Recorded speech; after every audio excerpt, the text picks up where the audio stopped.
Let me indulge you in this strong video as we wait for the rest to join in.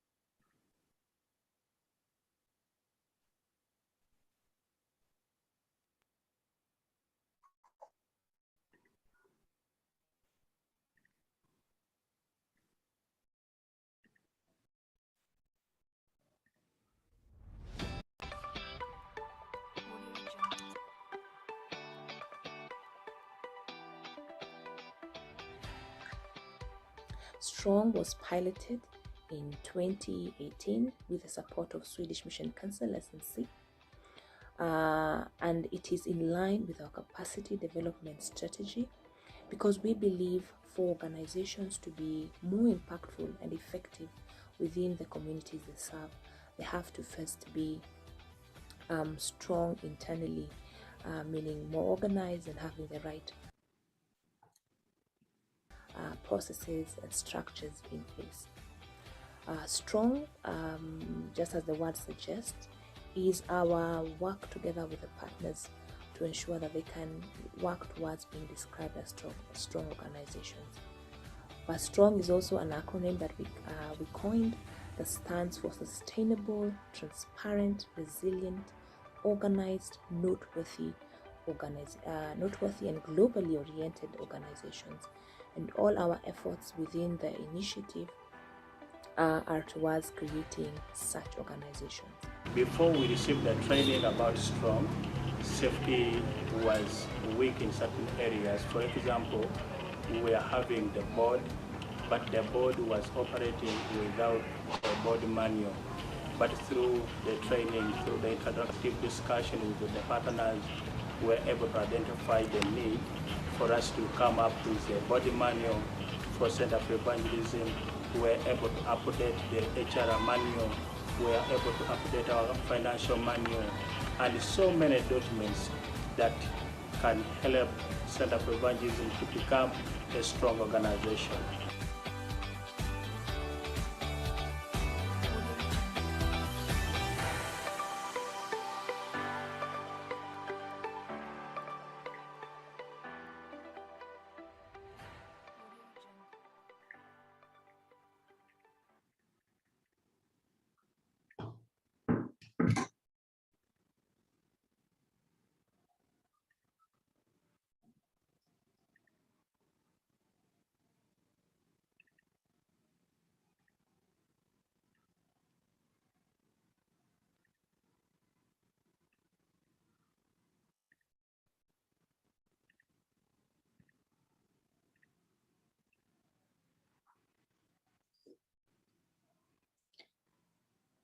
Excellent.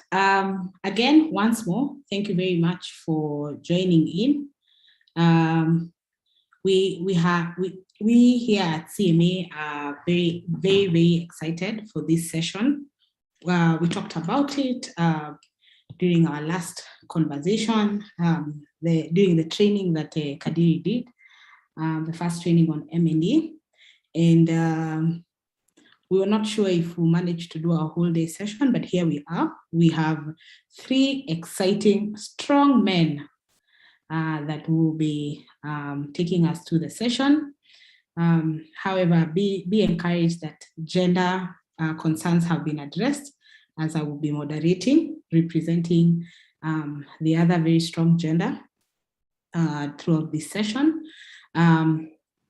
We will have this as a full day session. However, we will be very intentional to keep it exciting, energized, and take a few breaks throughout this session. So those who have just joined us, welcome. We will now just begin off with a word of prayer. Allow me to invite or ask Mercy to pray for us as we start the session. Then we'll kick off from there. Mercy, karibu. Thank you, Chelimo. Let's believe and pray.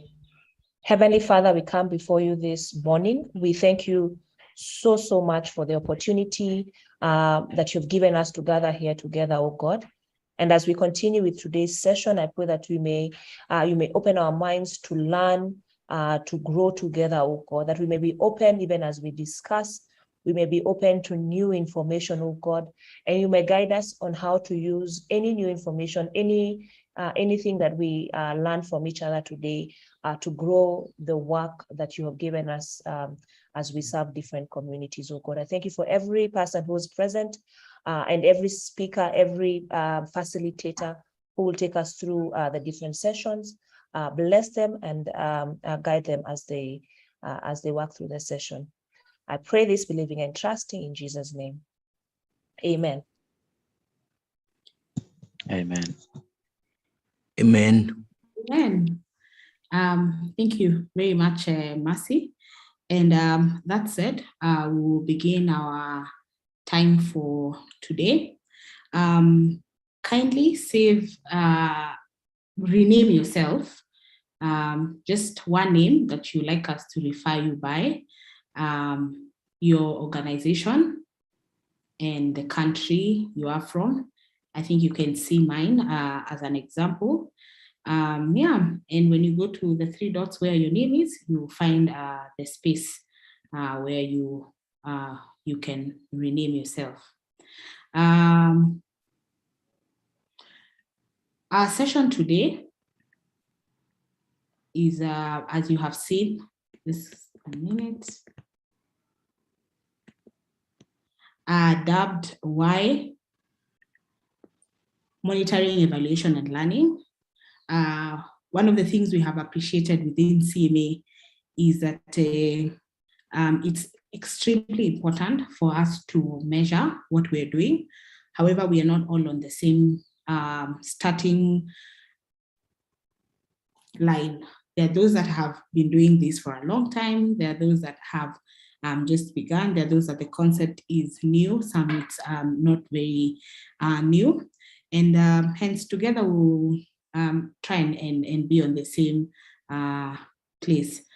Our conversation is also informed by especially the Africa Learning Journey that we had in Kenya early this year. Yes, early this year, where many of our partners identified issues of monitoring, evaluation, and learning as an area of need for capacity development, and hence the team that we have today, the team of strongmen that we have today taking us through the sessions, have great experience and will be sharing from the experience to equip us and to sharpen our skills. Yes, we also want to acknowledge that, want you to acknowledge that we are recording this session, and we are also, it is also live on our YouTube, as you will see shortly. So that said, Mercy, thank you for praying, but it would be good to just say hi to people and just give your help us understand the strong work that which our partners have been engaged in.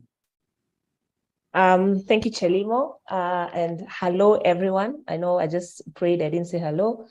It's very nice to see all of you. Yeah, I feel my heart feeling warm because of seeing familiar faces, familiar names. Thank you so much for honoring us with your presence and accepting the call to be here today.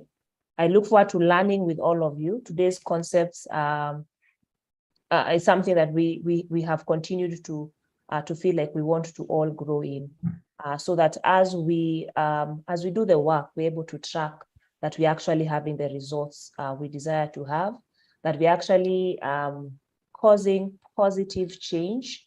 We are a part of transformation.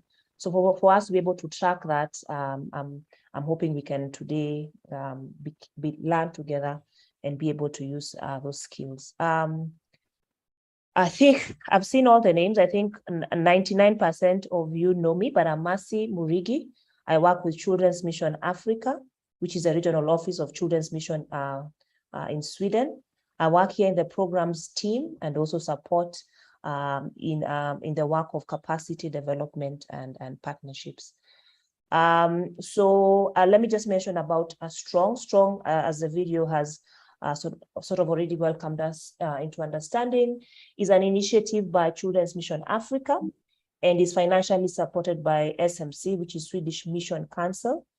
It's an initiative to just work with our partners to enhance their capacity, even as they engage in the community. Of course, we believe that if we are professional, if we're impactful, if you're efficient, if we are strong organizations, then our work is that much more effective. And that is what I know we all desire. Even as ambassadors of God, we want to exemplify excellence in all we do. Strong, like the poster on the side on the screen, is an acronym as well that spells out the name: sustainable, transparent, resilient, organized, noteworthy, and globally oriented organizations. And we hope that when people are around us, when people interact with us, they're able to describe us as this. So today's session and some of the work we've been doing with you, our partners, including the learning journey we had earlier on in the year, was supported by this initiative, primarily financially, but bringing together all our experiences from the different work we do. So as we continue to learn, let us work towards being strong, and let others be inspired by our work. Yeah, that's a short intro of what Strong is. And I welcome you today, and I pray that we have a fantastic day as we learn together. Thank you. Thank you very much, Mercy, the strong lady that is behind this strong project or strong initiative. And yeah, this is our desire. We see this as our calling. We might not go out to implement as you are doing in the different communities. However, we strongly know and feel that our role is to empower you to build your capacity to hence have more impact in the communities that you serve in. In that regard, we had our first M&E Learning Day as part of our Strong programming, dubbed Learning, based on M&E for organizational performance. And Kadiri shared with us on Learning for M&E, a great session that we had last month. And today we will focus on why monitoring, evaluation, and learning, from the concepts and tools of monitoring and evaluation and learning to what learning is really about. And as I'd mentioned, we'll have this team of strong men take us through that. The first session will be on the meal concepts and tools that we will start with this morning. In a few minutes, I will be introducing the gentleman in detail. The second session will be on the do's and don'ts around meal. And we'll have another great gentleman, Vin, share that. And finally, a special guest who will share with us on learning and adaptive management. The program, as mentioned, will run from 11 to 4:30 a.m. East African time. We'll have breaks at 12:30 and 2:30 just to ensure that it's not very heavy, and we'll have exciting activities throughout. We have asked the facilitators to make it participatory. However, I have to mention that they can only do that if we ourselves participate in the sessions and make it engaging. And hence, let me just remind us of that important role that we'll be playing throughout the session. Really what we want to achieve is to really explore some of the meal concepts and tools, appreciate some of the practical things that we should and should not do in meal, and also to understand the role of learning and adaptive management in meal. So meal in this case, monitoring, evaluation, and learning. monitoring, evaluation, and learning. Throughout this session will be referred to as MIL. One of the things we discussed with the facilitators earlier as we were preparing for this is that monitoring, evaluation, and learning can be done as a 3-year university course. It can be done as a 1-year diploma course. It can be done as a 1-week course. It can be done depending on the depth that we decide to go through. So our having it as 1 day was just to appreciate that we don't want to barely scratch the surface, but also to understand that we might not go in as much depth as we have anticipated. Hence, in that, it allows us to share, to take this day to really learn together.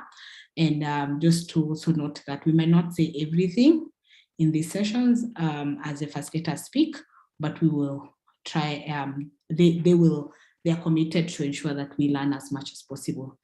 Every session will have only 45 minutes presentation and then have time for question and answer. So even as I introduce the first presenter, let me encourage you to write down questions in the chat box as we continue, and we'll have 20 minutes at the end of this to have our facilitator answer those questions. So to begin our first session on the monitoring, evaluation, and learning tools, concepts and tools, allow me to welcome Shadrach Douglas Kombe. Kombe is the monitoring and evaluation manager at SOS Children's Village here in Kenya. He has over 12 years experience working with both program management and monitoring and evaluation. He has vast experience in different projects funded by various donors, including DFID, USAID, Center for Disease Control, CDC, the Swedish CIDA, as well as a number of projects funded by the private sector, corporate social responsibility, such as Microsoft East Africa. He has mastered key concepts in monitoring and evaluation system development, monitoring evaluation plan, implementation and capacity development in both project management and monitoring and evaluation. He holds a Bachelor's of Arts degree in anthropology and a master's degree in monitoring and evaluation of population development programs. A very new degree in our country, and I think he was one of the pioneer students for that. He's married, and together with his wife Veronica, they have 3 beautiful daughters. I have had the privilege to work with Kombe in an organization that we worked with earlier, and it is exciting to have him here, share and facilitate this session on the MIL concepts and tools. So without any further ado, allow me to welcome our first facilitator, Kombe, to this session. Karibu sana. Feel free to say hello to this vibrant Children's Vision Africa family. And and feel free to start your session. Karibu sana, Kombe. Yes, good morning, everyone. My name is Shadrach, as has been mentioned. I'll be taking you through the first session. We'll be talking about monitoring and evaluation concepts and some tools. After that introduction by Chelimo, I think you get a bit scared because the things that have been mentioned are pretty huge for a humble guy like me. But be it as it may, I will take courage and move and forge forward. So quickly, I'd like us to just get a quick brief of why we are doing what we're doing. And the first thing that came to mind when I was told to put this together, I really noted that if we don't have a good monitoring and evaluation system, then it becomes very hard to tell where we are and where we are going or how far we've gone. And this is a picture that is like the true north, really, for program management. It tells you that if you don't know where you started, then you can't tell whether you're making any impact, you're making any change in the community or in the programs that you're implementing. And also being a presentation, then I have to swallow my own medicine and give you a clear picture of where we are beginning and where we will end. So the session outline will have an introduction, just a quick run through some few definitions, and then I'll engage you in creating a story that has an M&E inclination to it. So don't worry, don't feel like I'll ask you to write a story of your childhood or something. No. I'll just be asking you to just put some pictures together so that it forms one coherent story. Then after that, I'll use that particular story to build on some of the M&E concepts and also touch on some of the tools that we've been using over the years in monitoring and evaluation. Then finally, we'll get to a session where I'll ask you as many questions as possible and you will answer, or yeah. So yes, that's basically the brief outline that I have. And for the last session, the Q&A, it's the other way around. So don't really stress that much. Okay. Quickly, I'd switch off my video so that I don't get distracted with a clip that is on my screen. So if that's okay with everybody, I'll just switch that one off. So what is monitoring? Basically, it's the regular collection and analysis of information to assist in addressing three things. The first one is making timely decision or corrective measures during program implementation, if it's an evaluation, if it's an organization, just making sure that you've got timely information so that as you make decisions, you're making these decisions based on data or based on evidence that has been gathered by some individuals or some group of people. A second thing is to assure accountability that goes both ways, vertically and horizontally. Vertically, basically, I mean to those who have either funded you or have some stake in your program, as well as to the people that you're reaching out to. So your beneficiaries, your people that you are supporting to address a certain need. They also need to be able to understand how far you've gone with your project and what are some of the things that they should expect or how they should participate in the future in your program. And then finally, it provides a basis for your evaluations, because a good program will always have a starting evaluation, what you call a formative assessment or a formative evaluation, and it will also have an end or an end line or an end term evaluation. So just trying to understand where are we and what have we been able to accomplish. So that those two evaluations will always be supported by our own internal monitoring events. And the other thing is for learning purposes, that we are able to learn from what you're doing so that we can either improve or prove that we are making a difference. So that is monitoring.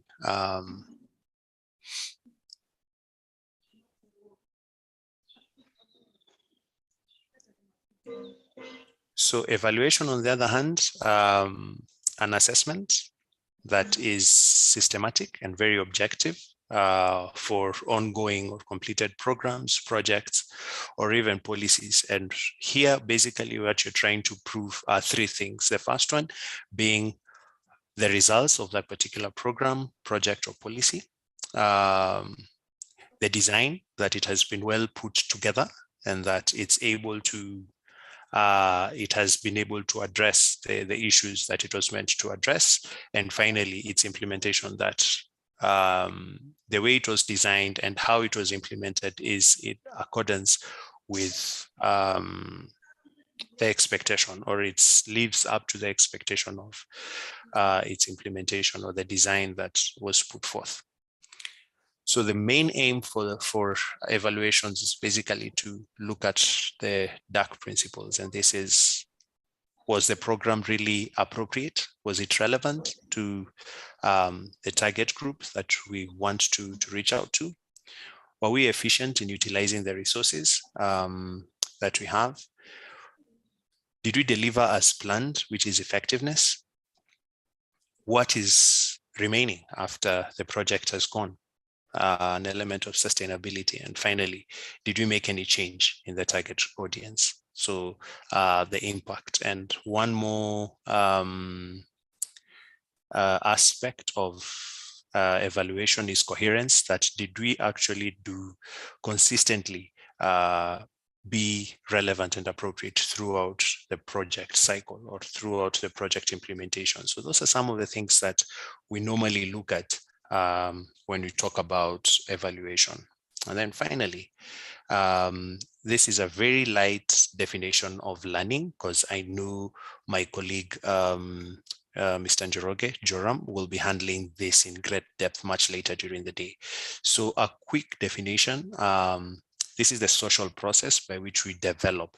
Developing here is something that I have highlighted because it handles quite a number of things. It includes your collection, your analysis, your packaging, and further sharing of knowledge, insights, to create a shared understanding and to have some element of self-awareness.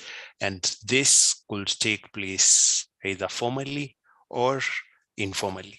It could be intentional or emergent.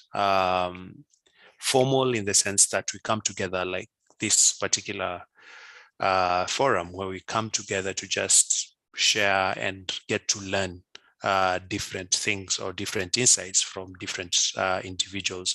Or it could be informal, where you sit down with a colleague and you start talking and they tell you about the challenges or areas of best fit that they have done, and they feel they're able to get better results in their day-to-day endeavors. So it could be over a cup of coffee when you're walking home, and it happens. It could be intentional, like how Mr. Njoroge will be talking about later in this particular webinar, where we have a complete plan of action of how we are going to learn. We have specific questions that we want answered. We have specific processes and tools that you're going to use to gather and analyze and share the different information that is coming through. Or it could be emergent. Emergent in the sense that you didn't plan for it, but once in a while you really come together and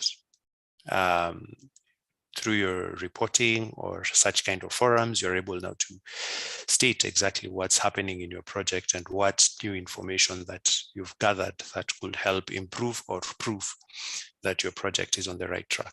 So those are the three concepts that I wanted us to take a look at. But based on those three particular definitions, then we get to understand that monitoring and evaluation could be a number of things or principles that we adhere to. And I would want to talk about just four things that we need to be cognizant of. Number one is that monitoring and evaluation as a discipline gives us standards and operating principles that we work with.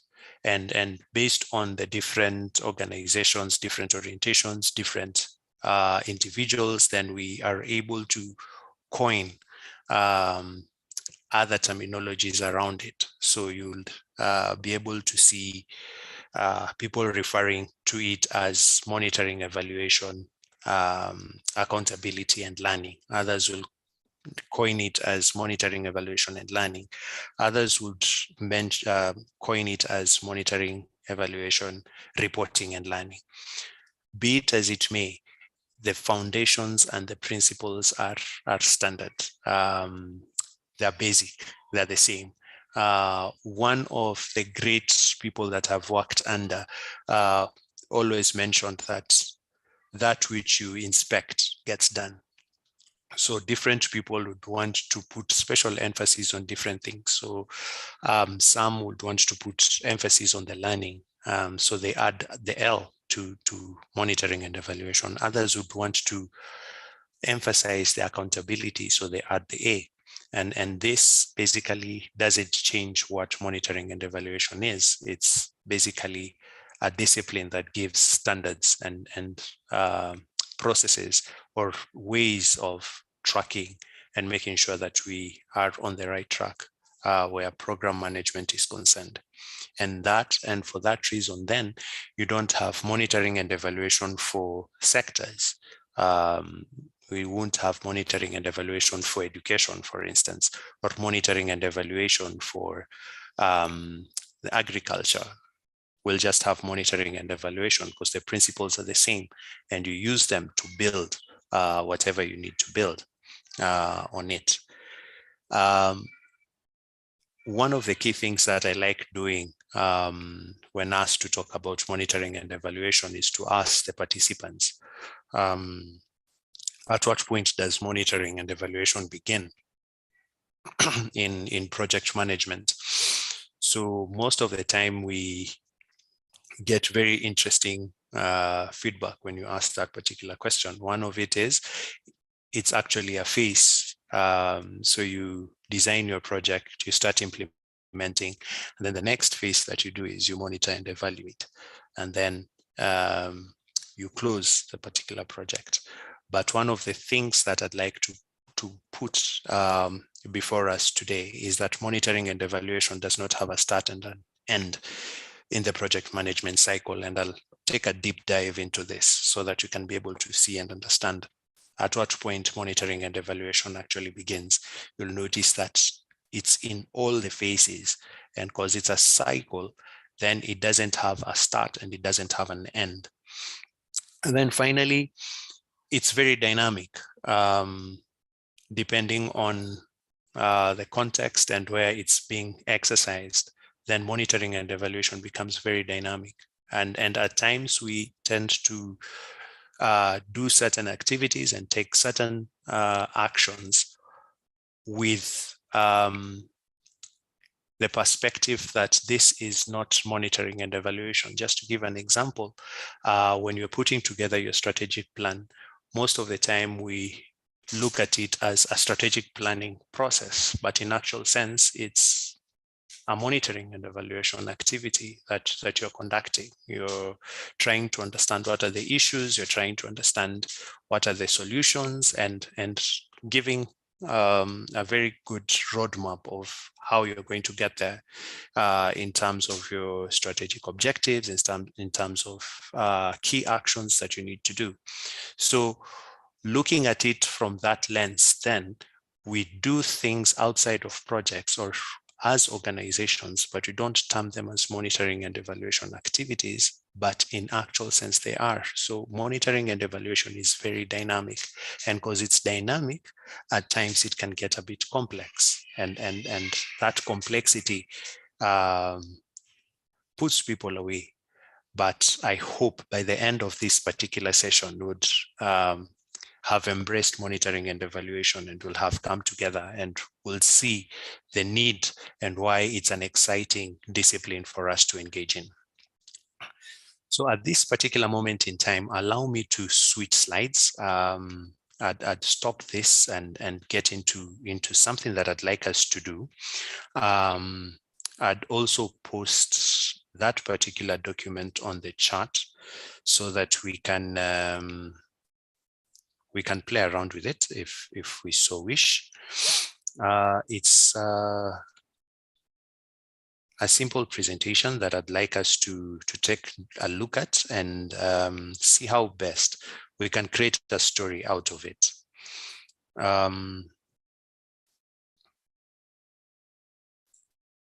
Just give me a sec.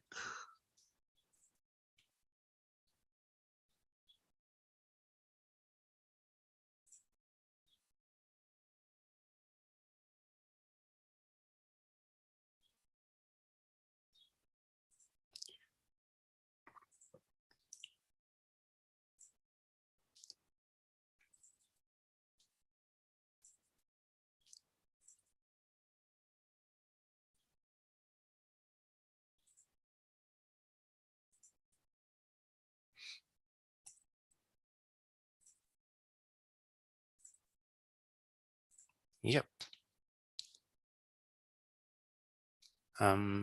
Yeah, so if we could just take a look at these pictures that I've sent. It's an Excel document that I've sent on the chat, but I'll also put it up. If you could order, if you could just quickly order them for me in terms of how they should be. I hope you can see the presentation, the 6 pictures. So wherever you are, I hope they can see the 6 pictures. Chelimo, you could Yes, confirm that for me? I have personally managed to download them from the chat. Okay, Yes. so But they're just we cannot see them on your screen. What is there is slide number 6 of the previous presentation. Okay, let me just share that again. Okay. Now we can. Yes. All right. So this is one story of some horses. I'd like us to just move them around so that we can have one consistent story. So observe, take note of the different pictures and just move them around, because it's in slide sorter. You can just pick and drag. So you can pick and drag it to wherever you feel should be the start point, and where which one should be number 1, which one should be number 6. So if we could just take some, maybe 5 minutes to do that. If you're a group of people in the same office, you could discuss. If you're on your own, then you could have a small meeting by yourself and just reorganize some of these photos so that we get one coherent story. And once we are done, then you can just either raise your hand so that you can be able to take note of how many people are done. Okay.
Okay, for those who have just joined us,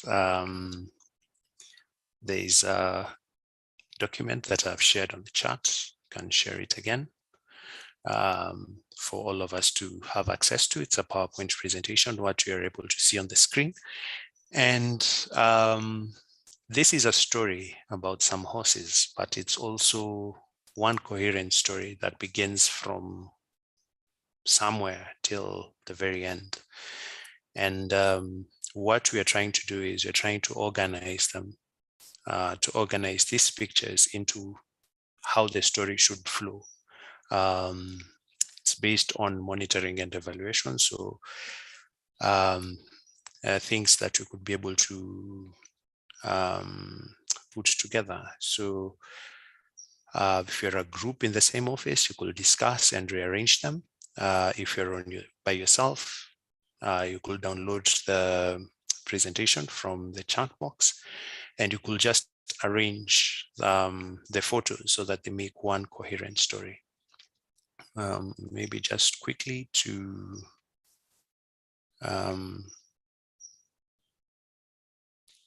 have it one more time for the sake of those who have just joined us. I'll be able to share it again. Yeah. And we've got like 2 more minutes.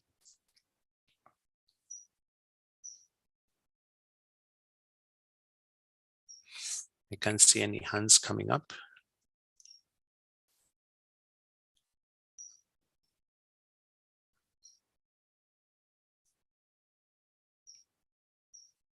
So 2 more minutes.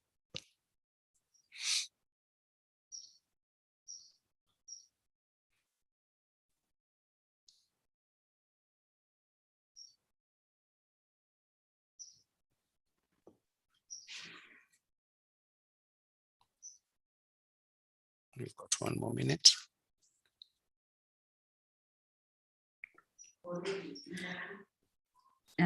Kombe, since we might not be able to move the slides from our end, I'm wondering if it could be an option for the participants to write on the chat box what order they think, if it is 4, 3, 6, 1, and so on. That could also work. That Okay. could also work. Unfortunately, I moved mine. So not unless we make reference to what you can see so that it makes sense from my end. So you use what is being projected to tell me that slide 1 goes where. I don't know if it's making sense.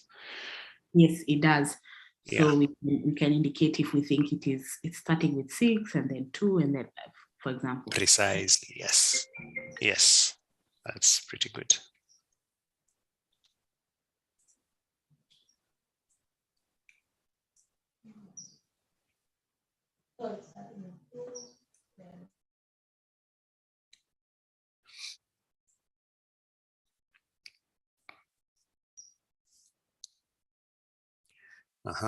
I can see some hands are coming up. Thank you. But you could also write the order with which you think the story flows on the chart, and then can take a sample of some few guys, and then we can continue. 2 participants have raised their hands. Thank you.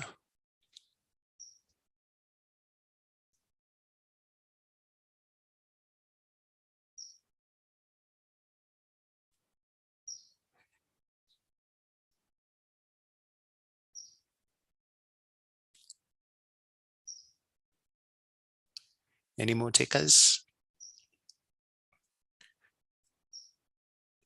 You can write your order also on the chart.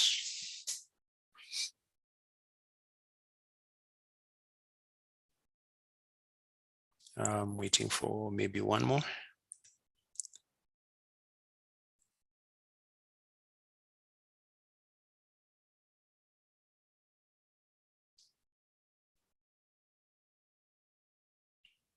If we get 1 more hand, then we can continue.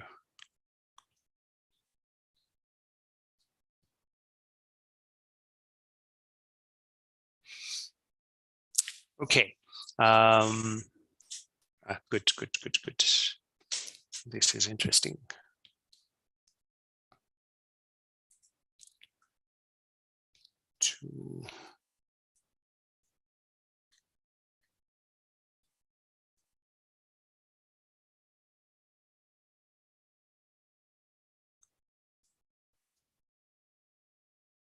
All right.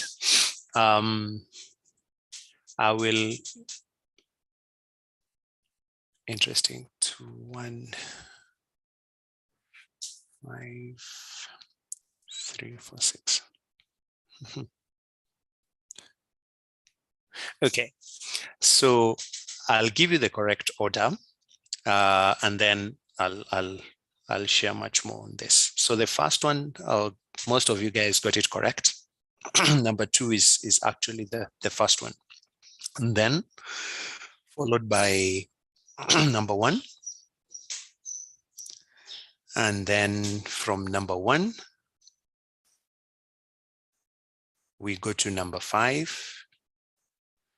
Then from number 5 we go to number 3, and then from number 3 we have number 6, and then the last one will be number 4.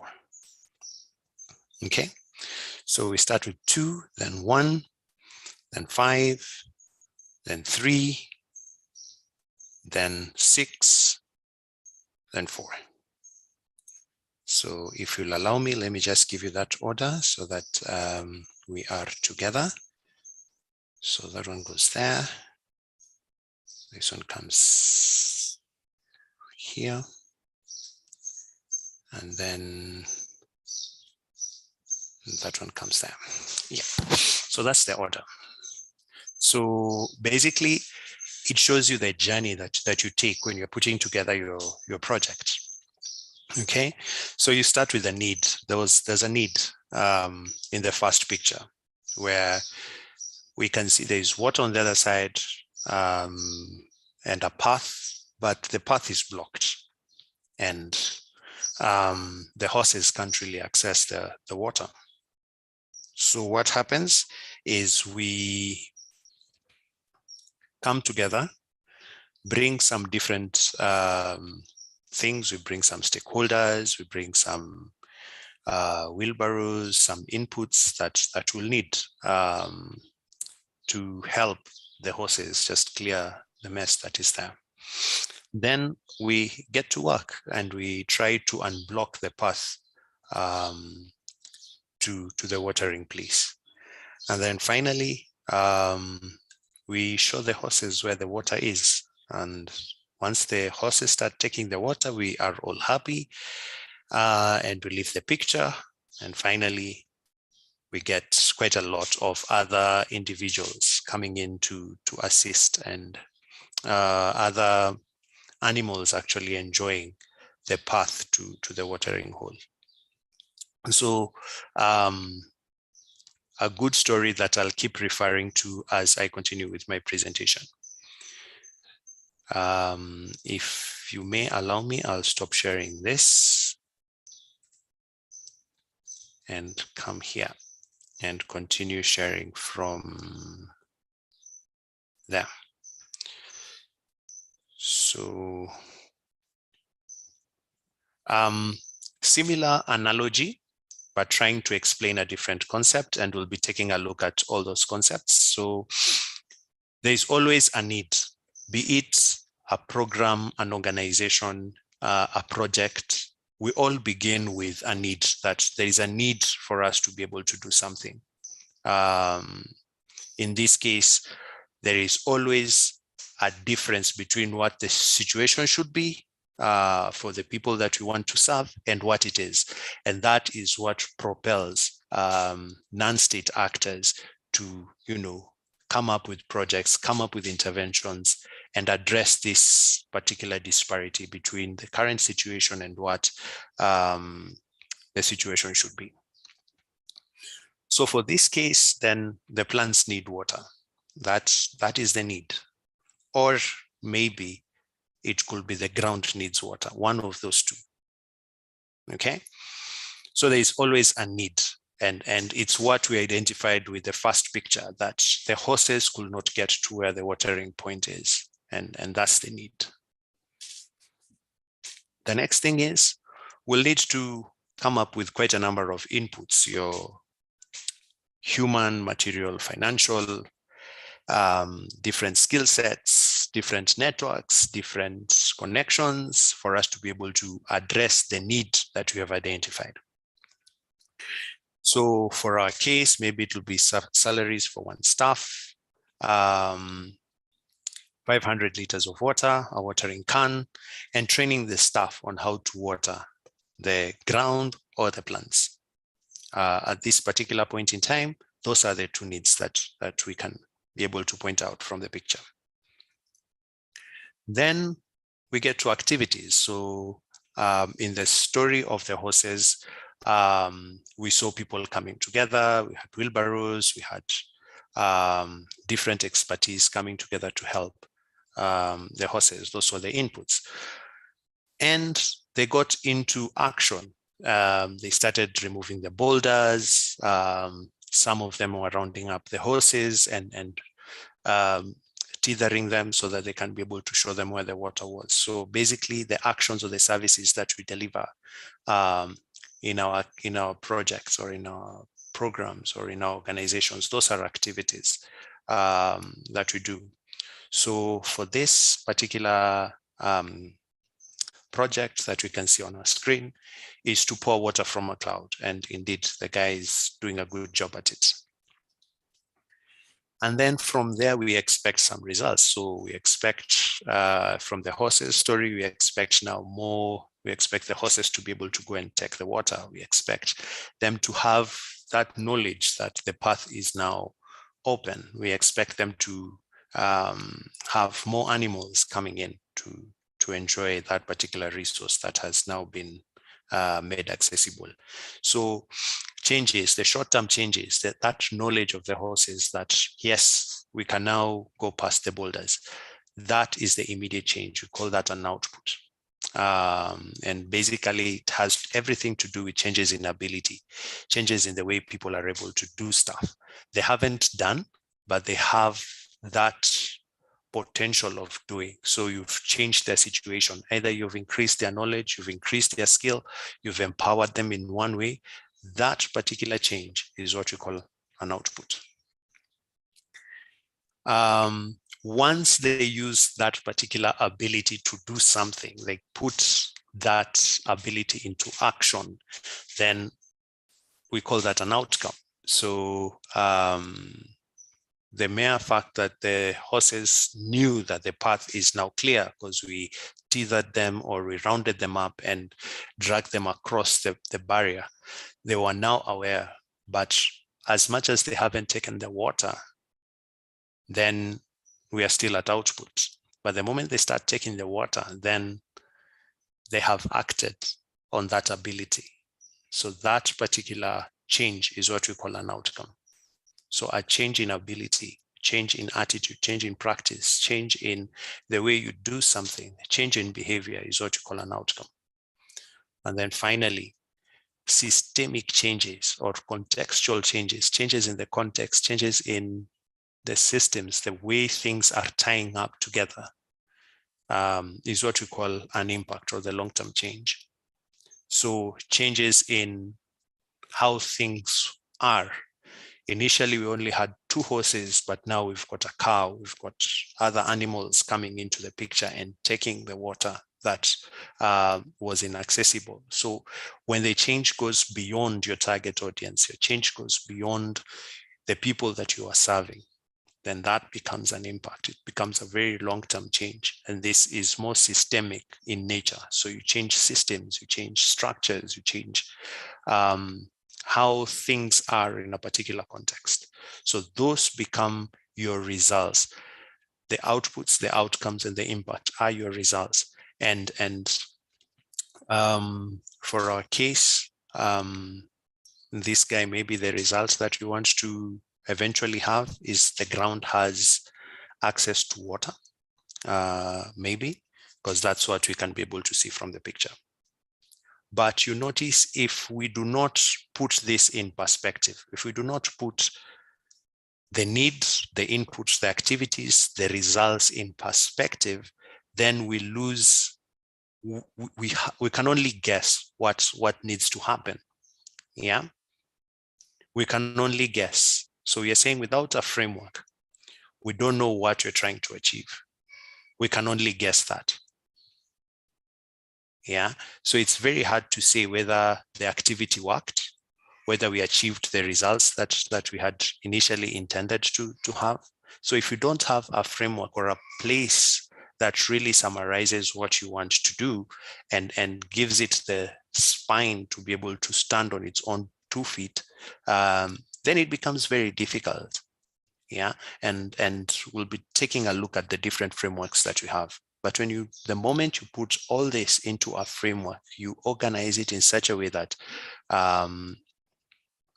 it makes sense why the need, why the inputs, the kind of activities that you want to do, and the results that you'd anticipate, then it makes much more sense. And when it comes to monitoring and evaluation, we've got so many frameworks that we can do. So once we have the need, the differences, or the difference between what the situation should be and what it is for our beneficiaries, then we take different parts to be able to address this. Some organizations will take a logical perspective to this, and they'll go straight to identifying what is it that we need to do, that is, what activities do we need to do based on certain assumptions for us to be able to achieve the different levels of results that I have mentioned, your outputs, your outcomes, and your impact. Now, that particular approach in creating a framework for your project is what we call a logical framework approach. So it takes a logical look that if we do this activity in this set of assumptions, then we'll be able to achieve this result, or this particular short-term result. And if we achieve these short-term results in this set of assumptions, then we'll be able to achieve this outcome. And if we achieve this outcome, then we are on track to achieve this long-term change that you're looking at. So it takes a critical look at the logic that if we do this, then this is going to happen. If this happens in this situation, then this is what you're going to achieve at the end of the day. So that's one way of putting your program in perspective. That is a logical framework. The other perspective, or the other approach, will be working with the changes that you want to see.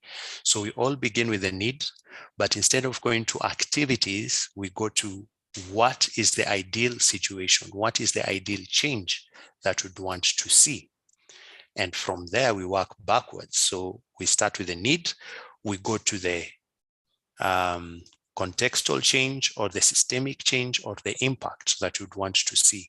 And from there, we ask ourselves, what are the building blocks of this change that we'd want to see?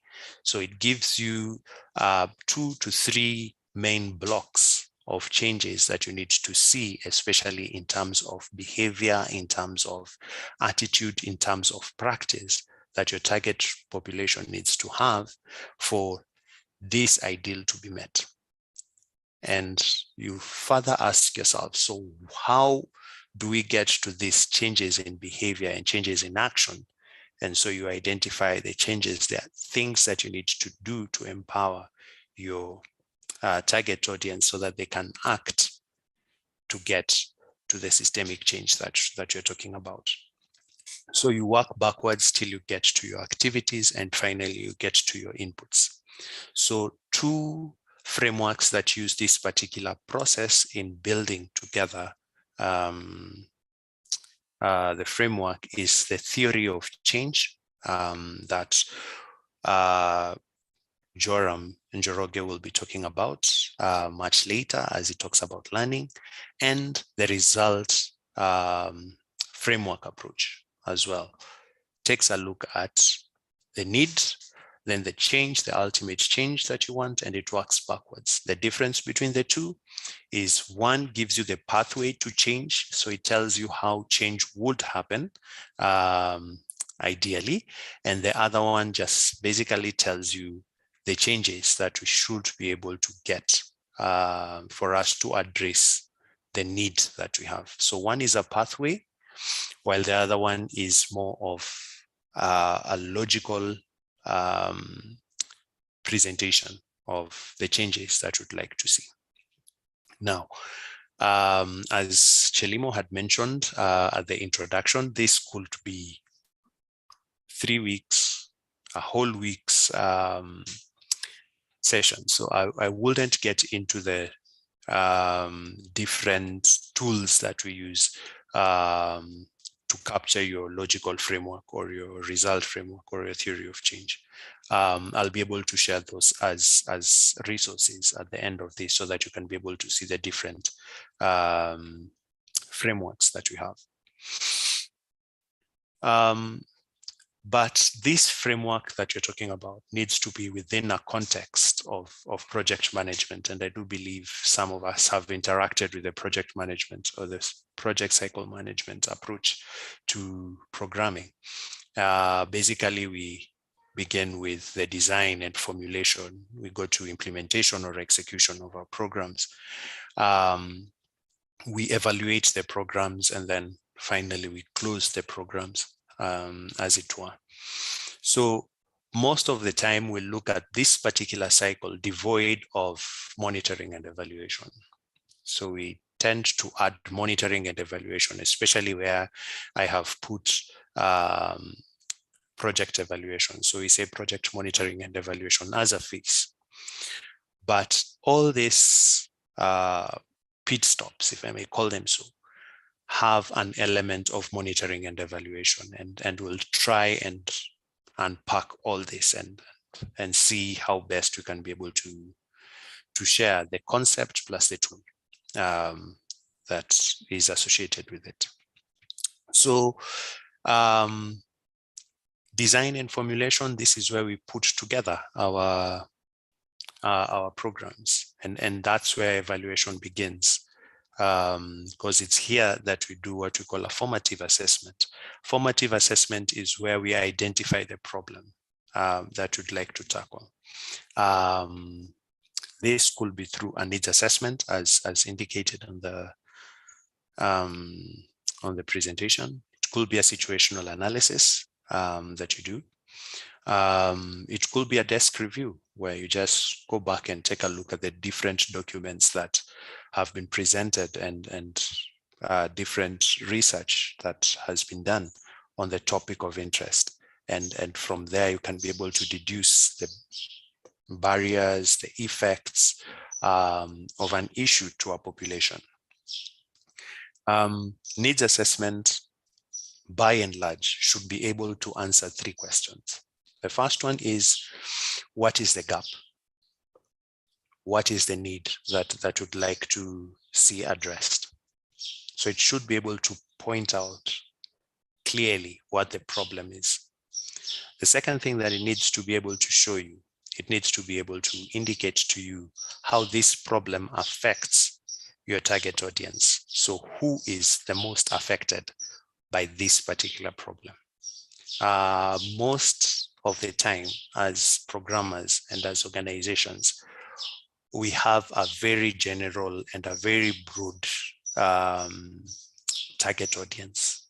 Would say we work with children, like now where I work in SOS Children's Villages, we work with children, we provide care and protection to children. So would say we work with children, and we'll go by the national definition of a child, any person from the ages of 0 to 17 as a child. But the needs and the issues that we address on a day-to-day basis, child protection and child safeguarding issues, do not affect all the children the same way.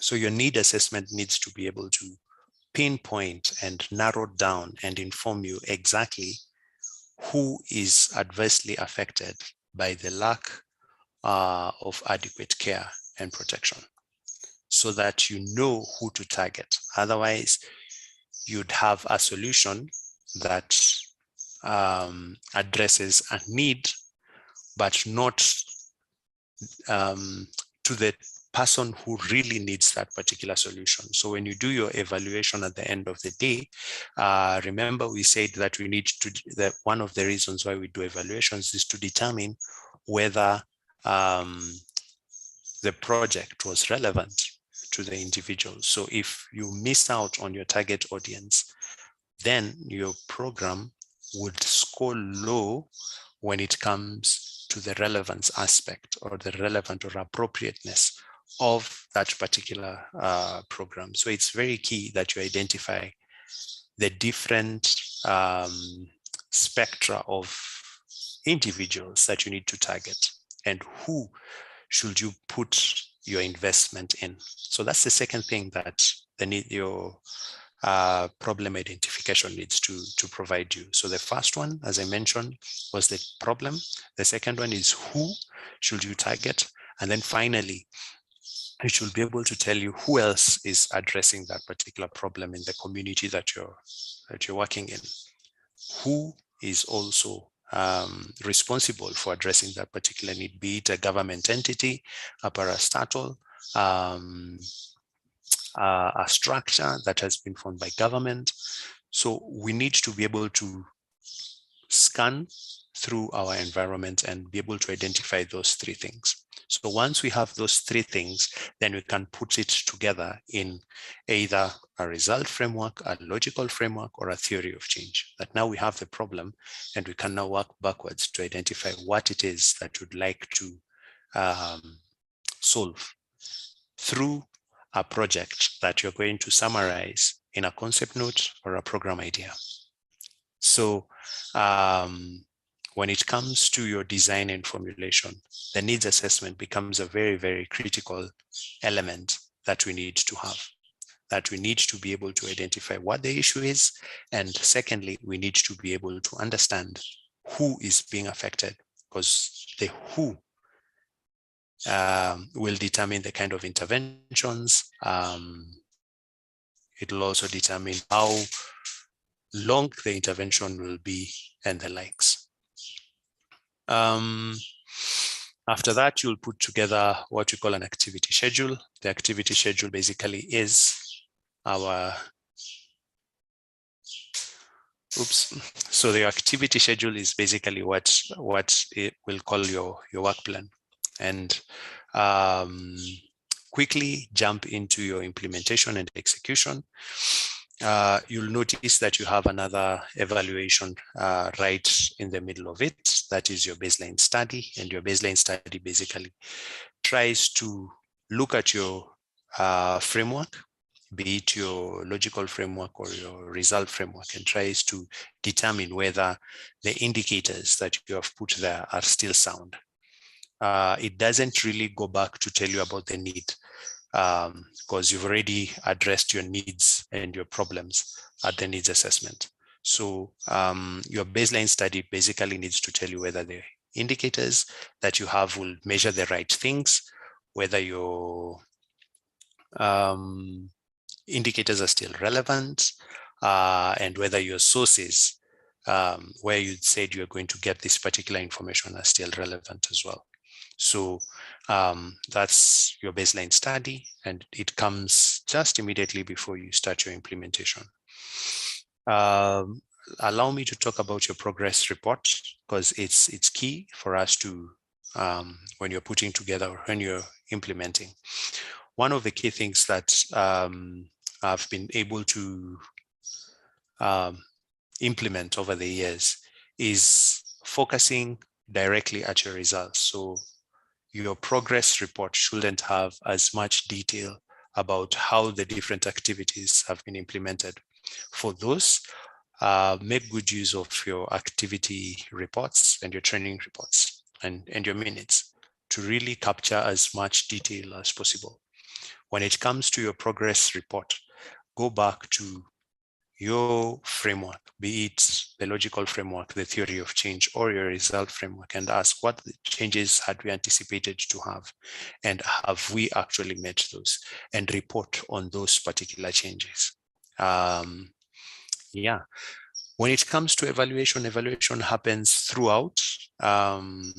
For a rule of the thumb, what I normally request organizations, including mine, to do is to have a time frame within which you prescribe the kind of evaluations that you're going to have.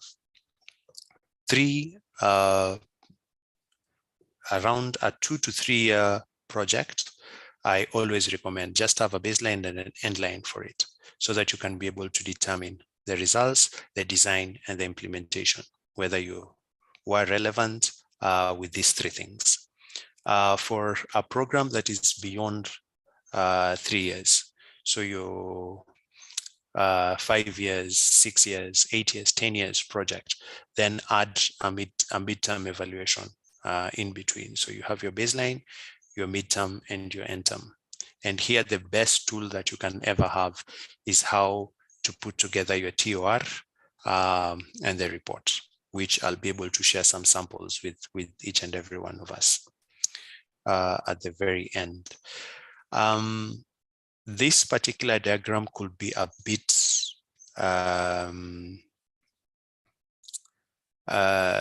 simplified, because it tells you that your lessons learned, your planning and review, and your exit strategy comes at the end when you're doing your project closure. But all these things are intertwined and embedded in your implementation. What I'd like to bring to our attention is the importance of your review and your planning sessions. So how frequently should you review your program? I'd say at least twice in a year. So you have your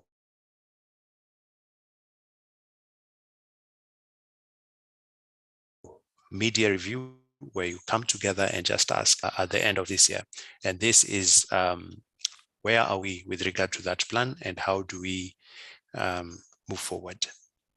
So it's key for us to be able to have that.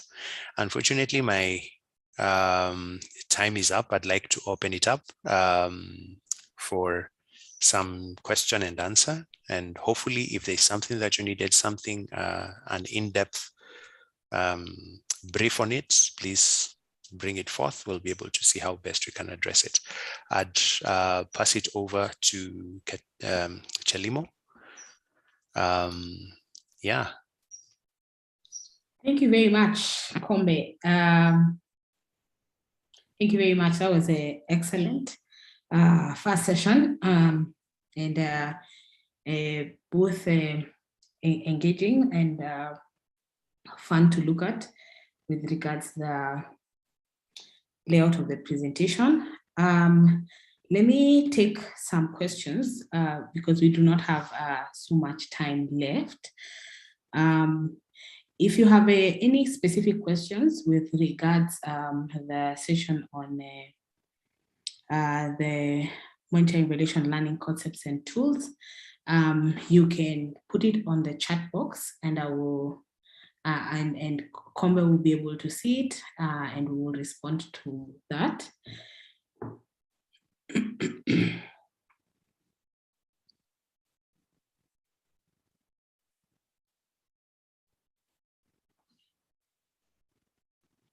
Yeah, so we'll just wait to see if there's any specific questions. We'll take the next 10 minutes to respond to the questions, and then I'll give Kombe the last 2 minutes just to share his final thoughts on the same.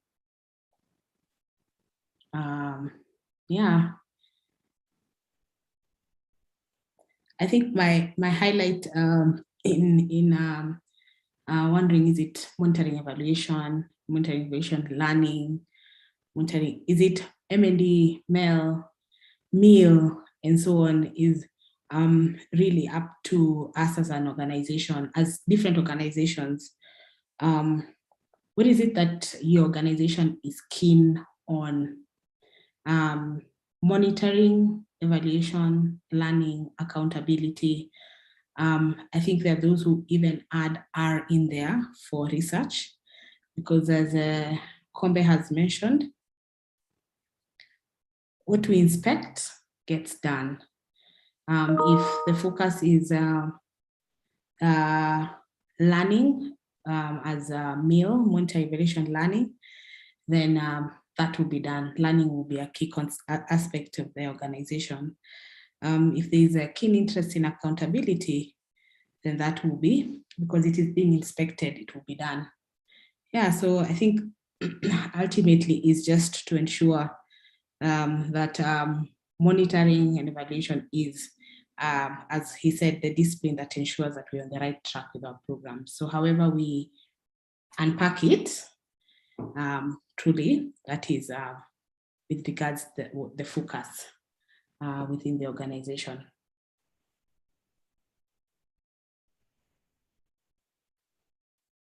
Okay, so I have not noted any question coming in as at now.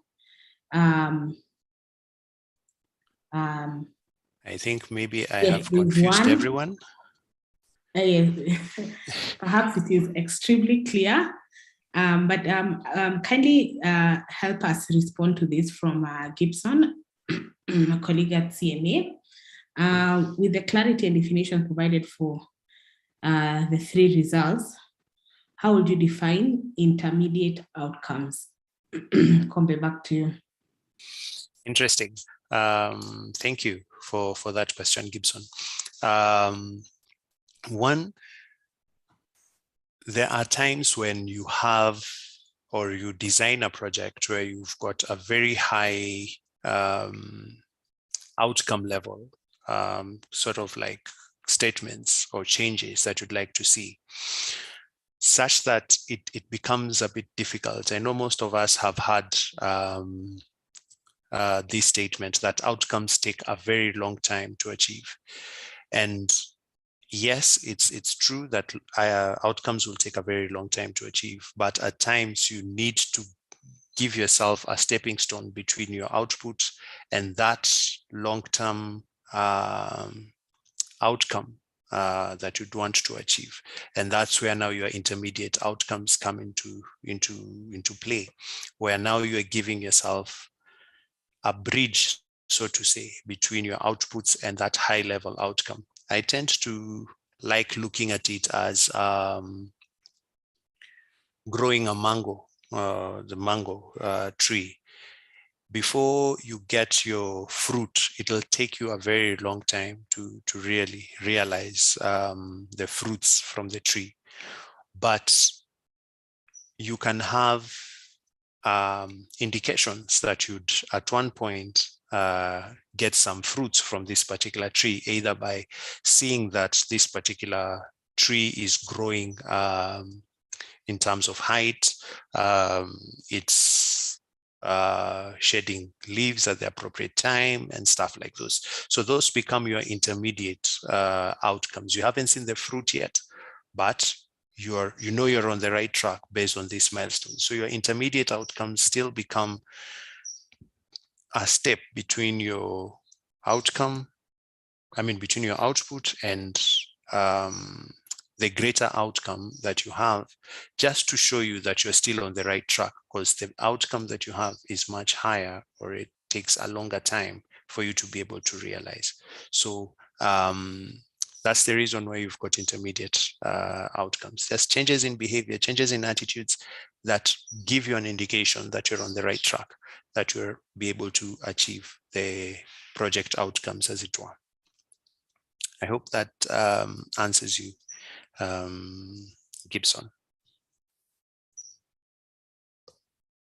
Yeah, sure, Kombe. Thank you so much for that. Sorry, thank you, Kombe, for that clarification. I will now like to give you an opportunity to make some final comments in the same subject, and at the same time, in the same breath, also to respond to the last question we have from Godwin of FLEP in Nigeria. Sometimes, in the bid to carry out monitoring and evaluation, organizations collect a lot of data. At the analyzing phase, some of this data tend to be less useful in capturing outcomes and outputs. So his question is, how does an M&D department manage collection of this data being monitored? So as you respond to Godwin, you can also make your final submissions on mail concepts and tools. Back to you, Kombe.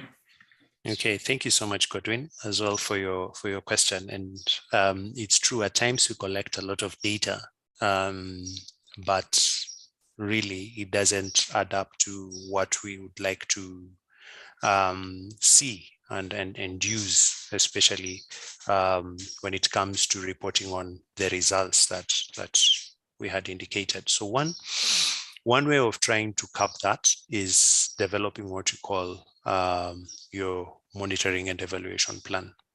So basically, it's going back to look at your outcomes and your outputs. And for me, I prefer doing my MEL plan or my M&E plan at output and outcome level. So I leave out the activities because the activities are easy to track and they're easy to monitor. So my MEL plan will focus on outputs and outcomes. So what outputs do we want to achieve? What are the sources of this information and how should we be able to collect it? The catch is how frequently do you collect this particular information? Because your outputs and your outcomes, as you've mentioned, will take a long time to realize. So we need to be realistic in the frequency with which we collect this data, and also identify the right methods to collect the data as well. So your monitoring and evaluation plan would help to make sure that you collect the right information every other time you go to the field. Another way will also to, just take a look at the cycle that I had shared and have clear pit stops where you do your review and planning meetings. So you come together, you review and see what is it that we can be able to harvest and mine in this phase of implementation, be it in a quarterly basis or a semi-annually basis. So you take a look at what is it that you're going to implement and what information do you need out of it. That would also help minimize the amount of data that you collect. I hope that answers. And just to bring this to a close, as I said, monitoring and evaluation is just a foundation.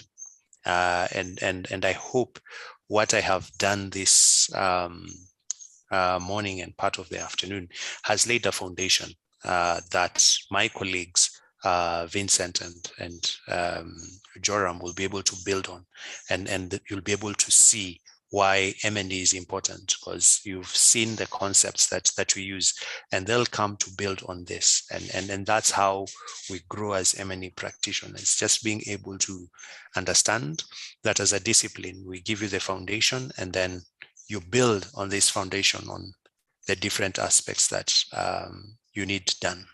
So with that, thank you so much for the opportunity, and I hope I added some value to this strong community of practitioners. So thank you and God bless. Thank you very much, Kombe, for that. You have definitely added a great value to the team that is here, yeah, we hope that our work will start seeing a few things done differently, specifically because of the conversation here. I want to appreciate and acknowledge the importance of monitoring and evaluation throughout the project management cycle, as you have indicated. I know sometimes it feels like M&E is a section of the project management cycle, but the role that it plays throughout, and just the conversation you have led us through in that and the tools. Thank you for that. We will share the presentation as part of the package to all of us here, and yeah, I know we can interact with that even further. So before we let you go, Kombe, and move you could stay with us, and as we move to the next session, let me acknowledge the groups of people that are here. So charity begins at home. There's a large team that is here from Kenya. I can see all the way from the north, Lido. We also have TF represented here. Yeah, we by Kibet and Chebet by Stephanie and Kibet. We have John representing Lido in Turkana. You can see his video he's waving. Javan also from EPTF. We move to the neighboring country. From Uganda, we acknowledge you, Uganda, our partners from CFE.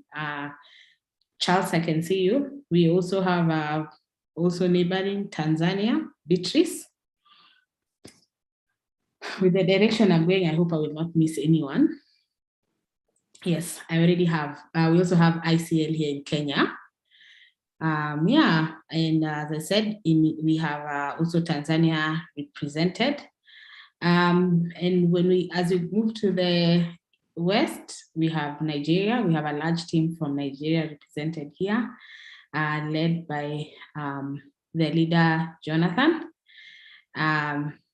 who has clapped on his screen. You can see him.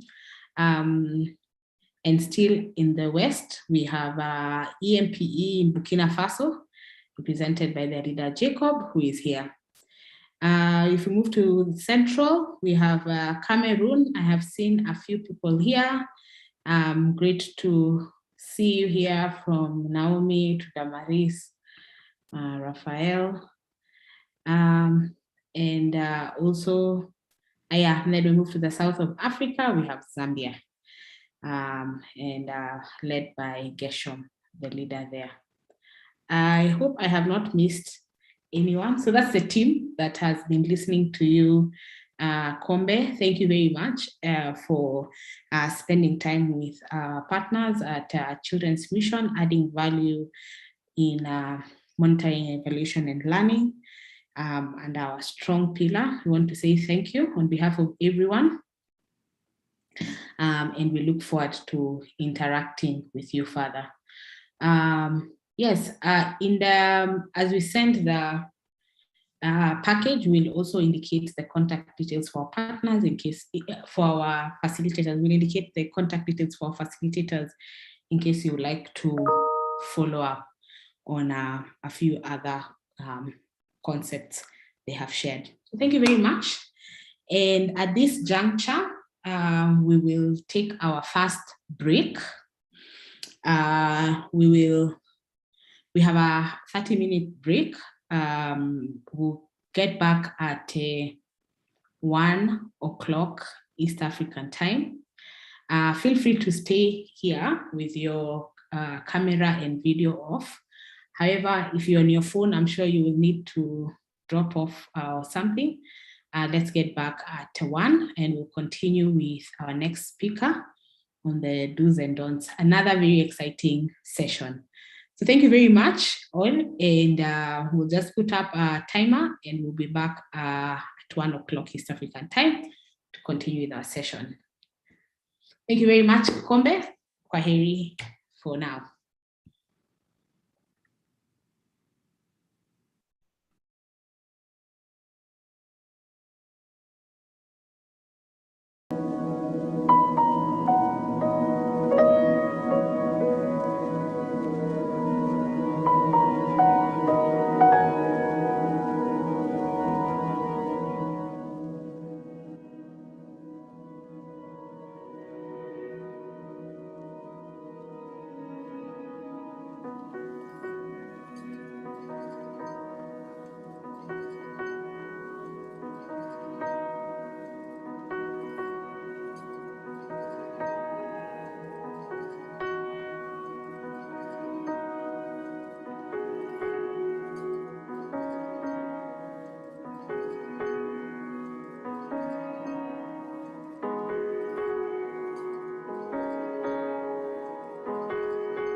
Hello, everyone.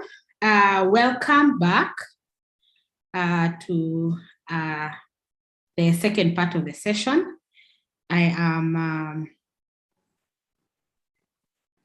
I'm hoping all of you have had a chance to catch up on your emails, to grab something to eat, drink, depending on the time it is where you are.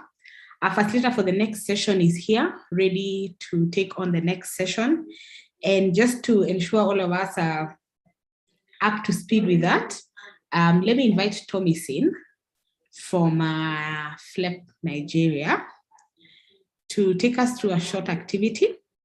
And then I will introduce the speaker for the next session to take it up from there. Tomisin, over to you. Your mic is still muted. Oh, yes, I just realized that. Now we can hear you. Yes, please have me on it already.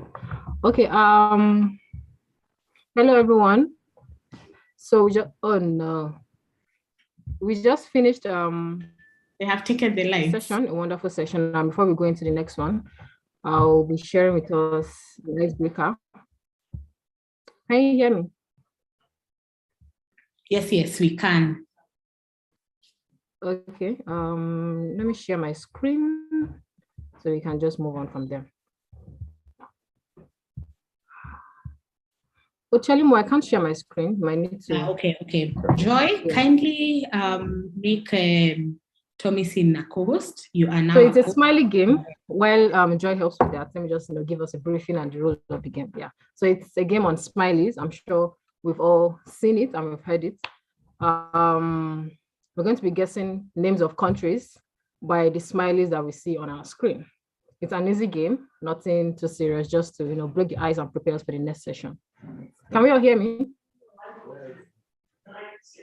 Hello?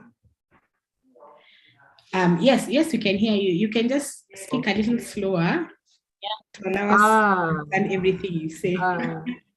Yeah, we'll do that. Thanks, Chelimo, for the heads up. Okay, I can share my screen now. Okay, great. Is this the part I want to see?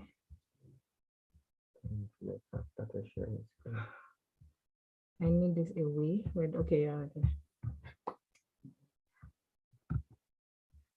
Okay, yeah. So can we all see this? Guess the country from the emojis. Yeah. Before we start, I'll just give us a try run and see if you can guess this. Yes. So we begin. Ding, ding, ding. What country is this? This is a very simple one. I mean, come on. This is the test run. Chelimo, I can see you seriously looking. Who wants to go? You can unmute your mic, and whoever wants to go can just share. So we maximize our time. Hello, anyone? Nigeria. Okay, yeah. Nigeria. This one is a very simple one. Come on. Okay. So moving on to the next one. Number one. This is it. I have some clues. So if we don't get it within the next 10 seconds, I can just share with us some clues. Wait. Did I hear? Kuwait. Yeah. This is Kuwait. Okay. Moving on to the next one. Interesting. So can we see the screen? Who wants to try?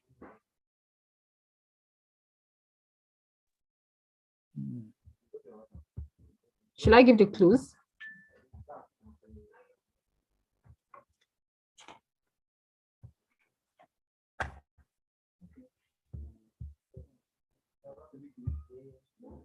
Hello, people. Yes, I think clues are good. Okay, great. Yeah. So the name of this country is okay. Sorry, not the name, of course. Yeah, but anyway, it's a Southern African country. and it has the largest, or rather the highest concentration of elephants. in this Elkanah country. says Yeah, so let's- Botswana. Botswana. Yes, yes. So the answer is Botswana. Thank you so much. Was that better? Elkanah. Oh, Elkanah. Oh, thanks, Elkanah. Yeah, the answer for this is Botswana. The first smiley there is the emoji there is a boat, and then we see a swan, and then we see the ah. So this is Botswana. Yeah, moving on to the third one.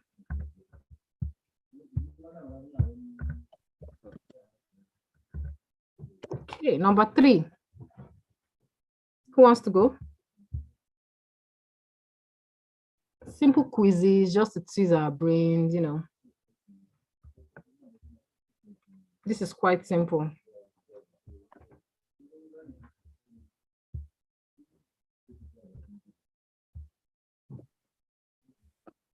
Any guesses? Okay. So the name of this place actually translates to land of mountains. It means land of mountains. And in 2010, some musicians actually came together to sing a song for this country. So titled We Are the World 25. Yes, Haiti. Yes, yes. So this is, we can see the high, and then we see the Oh, we T. see coffee. Ah, right. Well, let's take that to be T. So yeah, this is Haiti. Where are the men in the house? I'm not hearing the men speak. Hope this is not difficult for you. Moving on. Okay, number 4. Ukraine. I see you here. Ukraine. Ah, right. This one was quite simple. Yeah, really simple. Okay, thank you.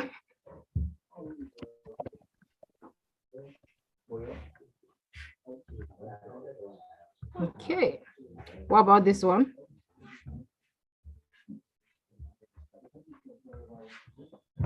What do we see? Madagascar. Ah, nice. I had a very interesting clue for this one if you wouldn't get it, you know this popular cartoon in Penguins of Madagascar. I was thinking if you won't get it. Okay, so moving on. Yeah. Ooh, okay, number 6. Messi, I see you.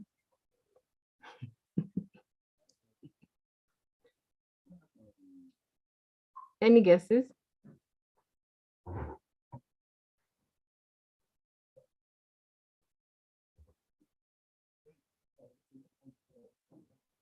Okay, so I'll just give the clues since everyone's quiet. Yeah, so this country is actually one of the oldest nations in Europe. And for our football fans, Cristiano Ronaldo comes from this place. Yeah. Any guesses? See, Ronaldo is from this country. Portugal. It's an European country. What? Portugal. What? Sorry, what he said? Portugal. Ah, yeah. If you actually say a guy got this one right because of the clue. Yeah, so thank you so much. Yeah, Portugal. This is Portugal. Number 7. Okay, we have 3 more to go. Interesting. Yeah, who wants to go?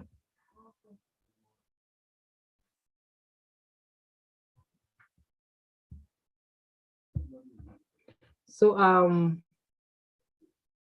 this country or city is actually one of the world's cleanest and greenest places. It's known to be a rich Singapore. country.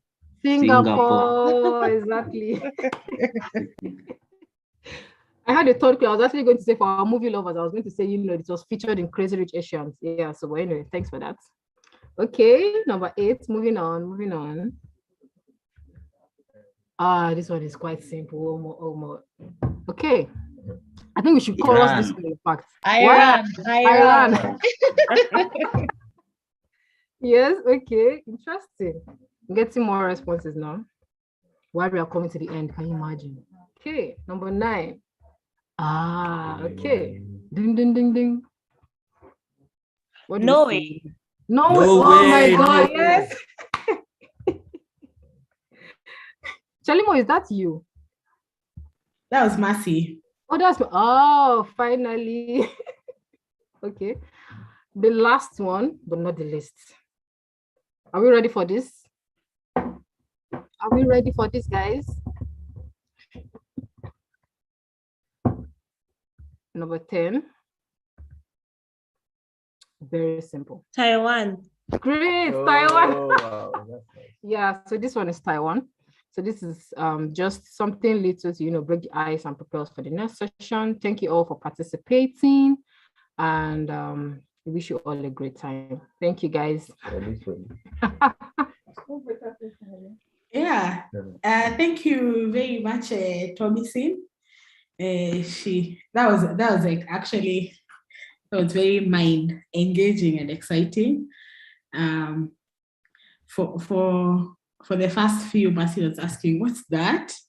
Why is it that? And then the last three, you just got all of them. Yeah, so yeah. I think just to show that now we are back into, that thought of learning in the learning space. Thank you for bringing us back to that learning space. Great. So now we will go to our next session, and I'm very excited for this session. And our next presenter, allow me to introduce him. He will be taking us through a session on the do's and don'ts in M&E. I have had of monitoring the do's and don'ts in monitoring, evaluation, and learning. I've had the privilege to work with him in a former organization. His name is Vincent Kiplagat, and he prefers to be referred to as Kip. He works with the International Federation of the Red Cross and Red Crescent Societies, FRC, as the Senior Planning, Monitoring, Evaluation, and Reporting Officer for the Africa region based in Nairobi. Kip is a seasoned monitoring, evaluation, reporting, and learning expert with over 8 years of professional experience in monitoring, including mobile data collection, reporting, evaluation, including midterm, final, and impact evaluations, and research for numerous projects and programs in fields such as governance, health, livelihoods, agriculture, food security, among others. Kip is passionate about farming, conservation, traveling, and reading. And he will be taking us through the next session on the do's and don'ts in M&E. And now, without any further ado, allow me to invite Vincent Kiplagat, karibu sana. And as he puts his mic and video on, kindly remember to write your questions in the chat box. That way we can interact with them as the session, at the end of this session. So the next 45 minutes, Kip, is yours. Okay, thank you so much, Chelimo and the CMA team. I hope you can all hear me well. Can someone confirm?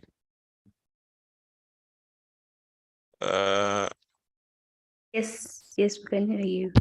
Loud and clear. Fantastic. So thank you so much for the opportunity to facilitate this session and to get to interact with your team members drawn from a number of countries. So as Chelimo had mentioned, my name is Vincent Kiplagat. It's an interesting game that you are playing initially.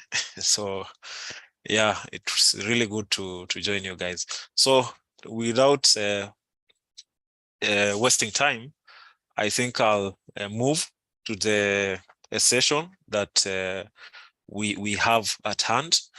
And for this session, I'll basically focus on the key principles and standards that we require for monitoring, evaluation, accountability, and learning. And I believe from all these experience, we are going to draw the do's and don'ts in while implementing a meal system. So you can move to the next slide, please. Okay, thank you so much. So I do believe that by the end of this session, the participants will be able to identify the key principles that one needs to develop a robust meal system. So on the who, the how, and the what, I do believe that by the end of this session, we are going to be able to answer the 3 questions that we have. I do also believe that my colleagues who came in and presented before me had elaborated on what monitoring and evaluation means.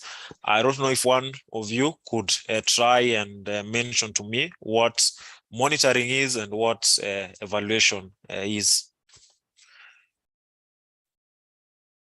Anyone who would want to chip in and give us the definition of monitoring and evaluation?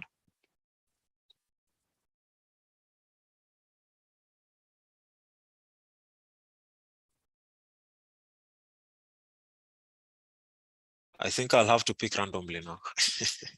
Yeah, go ahead and pick. Okay, Betha. I think Betha is from which country? Zambia. Zambia, yes, please. Yeah.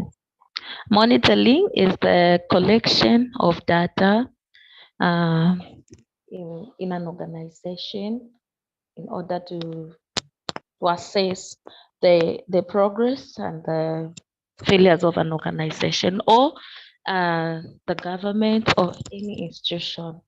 Yeah. Okay, thank you so much, Betha.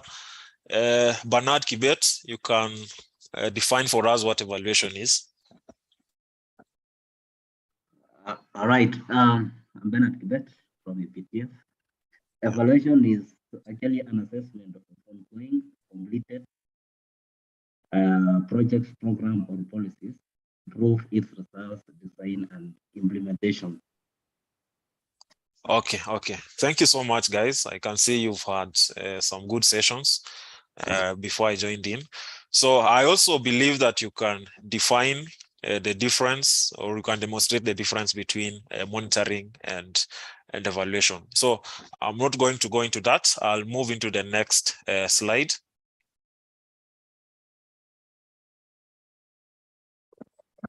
Next slide, please.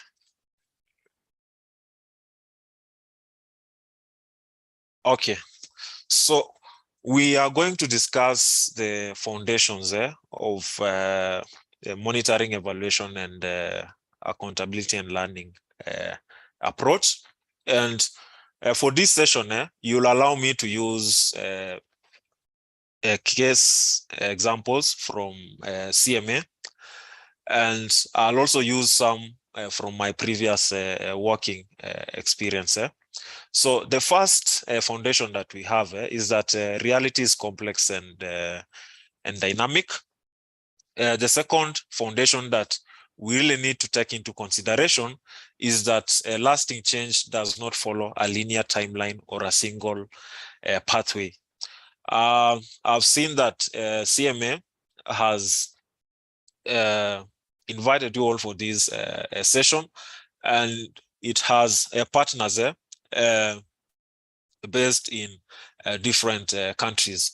And what does that tell us? It means that for any intervention that we offer and we want to experience change, we have to partner with a number of organizations, and that's clearly what's happening in this case. Thirdly, there are constant adjustments. I mean, in the social, economic, environmental, and even political dimensions.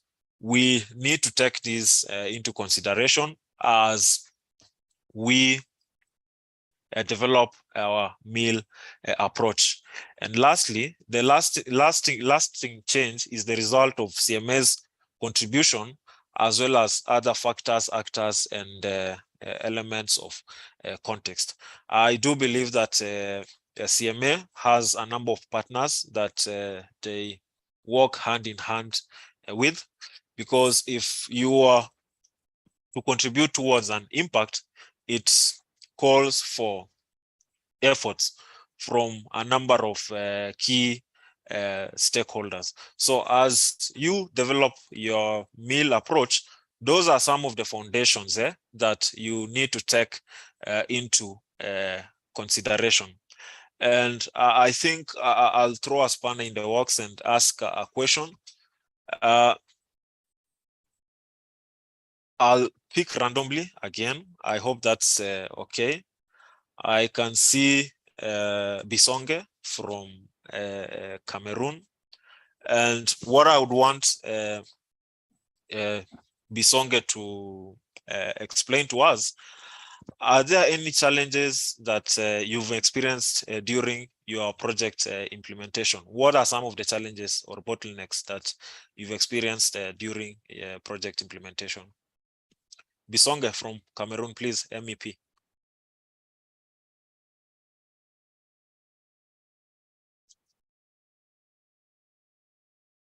You can unmute yourself. Okay, Damaris from Cameroon.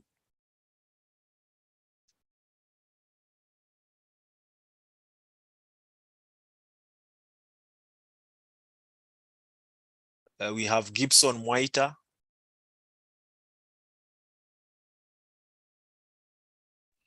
Sure.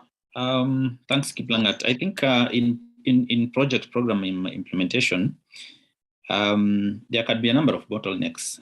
You could have like a time lag where you are lagging behind as far as achievement of particular milestones is concerned.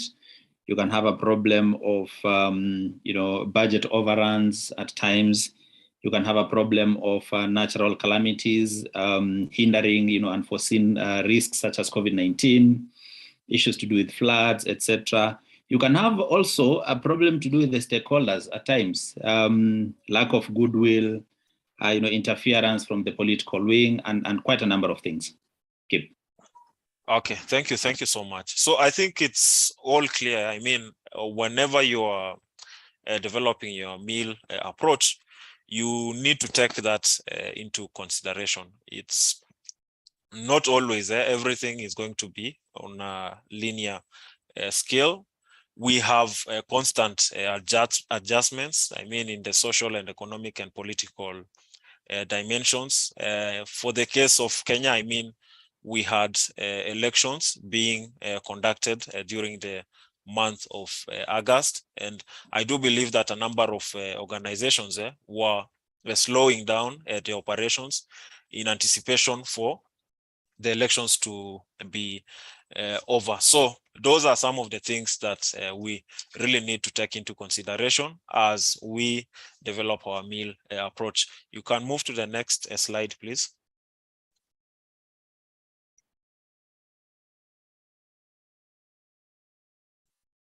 So there are some questions there that we should be aiming at answering in all our projects or initiatives there. The who, the what, and the how and why. So the first question on the who is, who are the specific populations that we are targeting? Ultimately, experiencing a lasting change. What changes are those populations experiencing?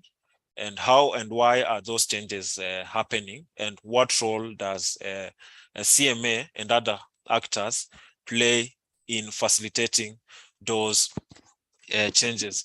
And I think for this question, we can have a practical example from one of the projects that you are currently implementing. I'll hand over to a volunteer who could tell us perhaps who the population is that you are targeting for that particular project. What change do you intend to experience from that particular population, and how and why are those changes happening, and what's the role of CMA or the particular partner that you are supporting in facilitating those changes. Any volunteer who would want to demonstrate this using one of the projects that is being supported or implemented by CMA?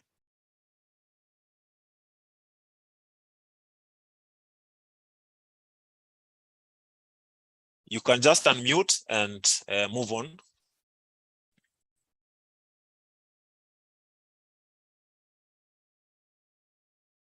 Guys are silent.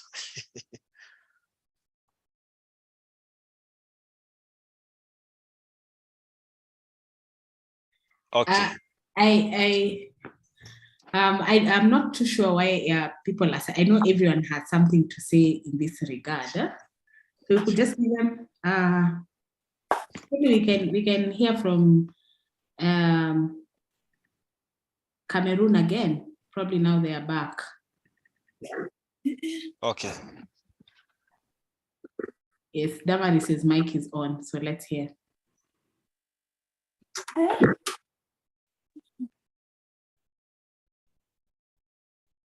Go ahead, Damaris.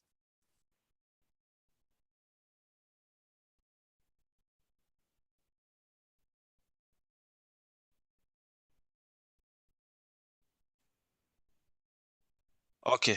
Peace Flip, Nigeria, are you there?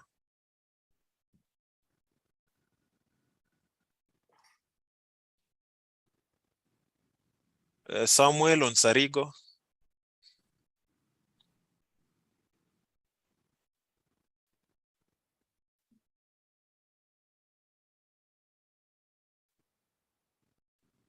Okay, do we have any volunteer who could just like Look at yes, the please. questions on the screen.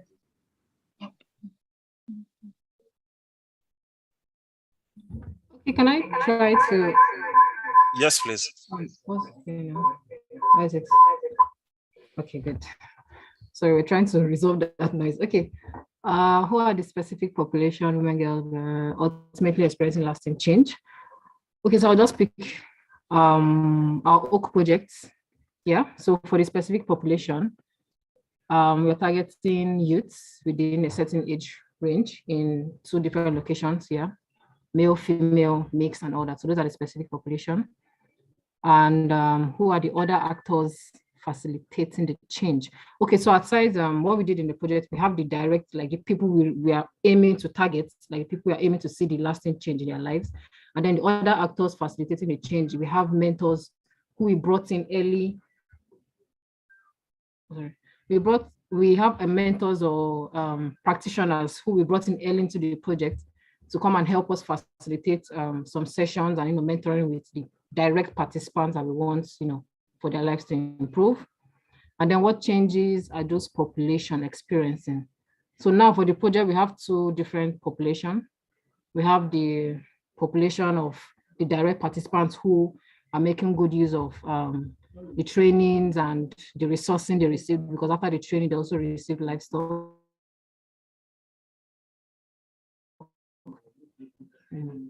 Building capacity in leadership as well, and even in their businesses, and offering their businesses as a means of support to the participants, to the direct participants. So yeah, the project kind of has 2 participants. So we have 2 different categories of population, if I think I understand the question. Yeah. And then exactly, thank you. Someone just brought my attention to the 3rd category of population. Again, like the family members of the participants themselves. Yeah. And then the last question, how and why are those changes? Do I understand this question? How and why are those changes happening? And what role does CME, okay, or FLEP play in facilitating those changes? How and why are those changes happening? Yeah, thinking about this. Okay, that's more of an at impact level. Okay, a certain level of engagement has gone in play. So definitely, like I think the point at which we met them shouldn't be the same point at which they would be after the training and then after the mentoring and after the resourcing. So yeah, for the how will be, I'll probably say because of the activities, the project activities, that's the how now, because if probably they didn't encounter those activities, there won't have been a change happening. And then the why, okay, I'll pause at this why. Yeah, the why I'm trying to understand. Yeah. Okay, Mr. Vincent, I think I'll just pause here. Yeah. Thank you so much for giving it a shot. I think that clearly demonstrates, I mean, that's a clear example of a project that I think someone is should mute themselves. Hello. Someone is not on mute, please. Okay, thank you. So thank you so much for giving that case example of a practical project that you are currently implementing on who are the specific populations, the target beneficiaries for that project, whom you've mentioned are the youths ranging from a particular age group. And I mean, you've mentioned that you've engaged some mentors to support in that whole project or intervention as well.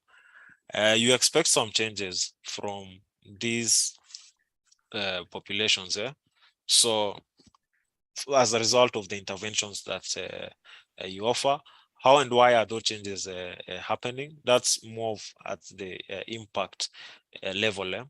Once these changes happen, we expect that something is going to happen that's going to be a lifetime experience for those particular beneficiaries. It could be creation of employment opportunities, which is also going to cascade down to the family members under which these youths come from. There's also increase in income if you're able to create or get employment or access to education, which will also drive access to employment or job creation. So I hope that's clear before we move to the next slide. Is there any question before we move on? The team from Burkina had raised their hand, so probably you can hear from Jacob. Hello, thank you for the opportunity to attend. So in Burkina Faso, we are dealing with entrepreneurship program trainings, and also with some good projects.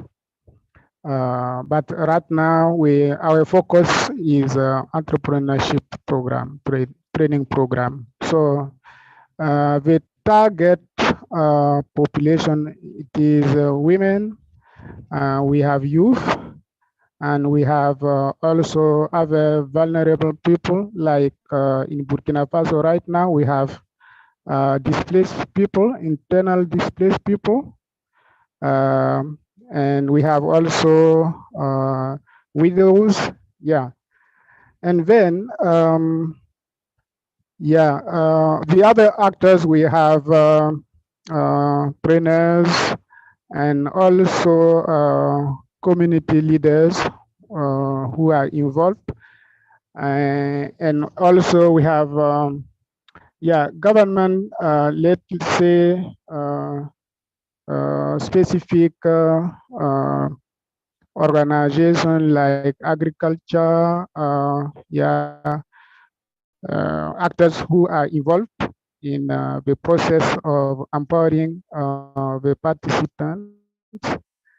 Yeah, and the changes we have, of course, mindset, first mindset changes. We have also, the income. The income can also increase. And also we have some changes like some positive attitude like building peace and also supporting each other. Those are some changes we notice, and there are also changes we expected to see. Also, how and why are those changes happening? Of course, how it is happening, I think it is through the knowledge they acquire and also the mindset changes, and also through let's say what they learn from each other. So we have sometimes some good success stories, so that can help the others to also grow to the changes. Of course, CMA has played and is still playing a very key role. CMA, CM, and the other partners through our teams. Let's say the coordination team, the leading team empowerment, also through the coaching visit with some very positive experience sharing, and also through, of course, the financial support with which we are able to implement many activities. That is all I wanted to share. Thank you. Thank you so much, our colleague from Burkina Faso. So I think we'll move to the next slide, please.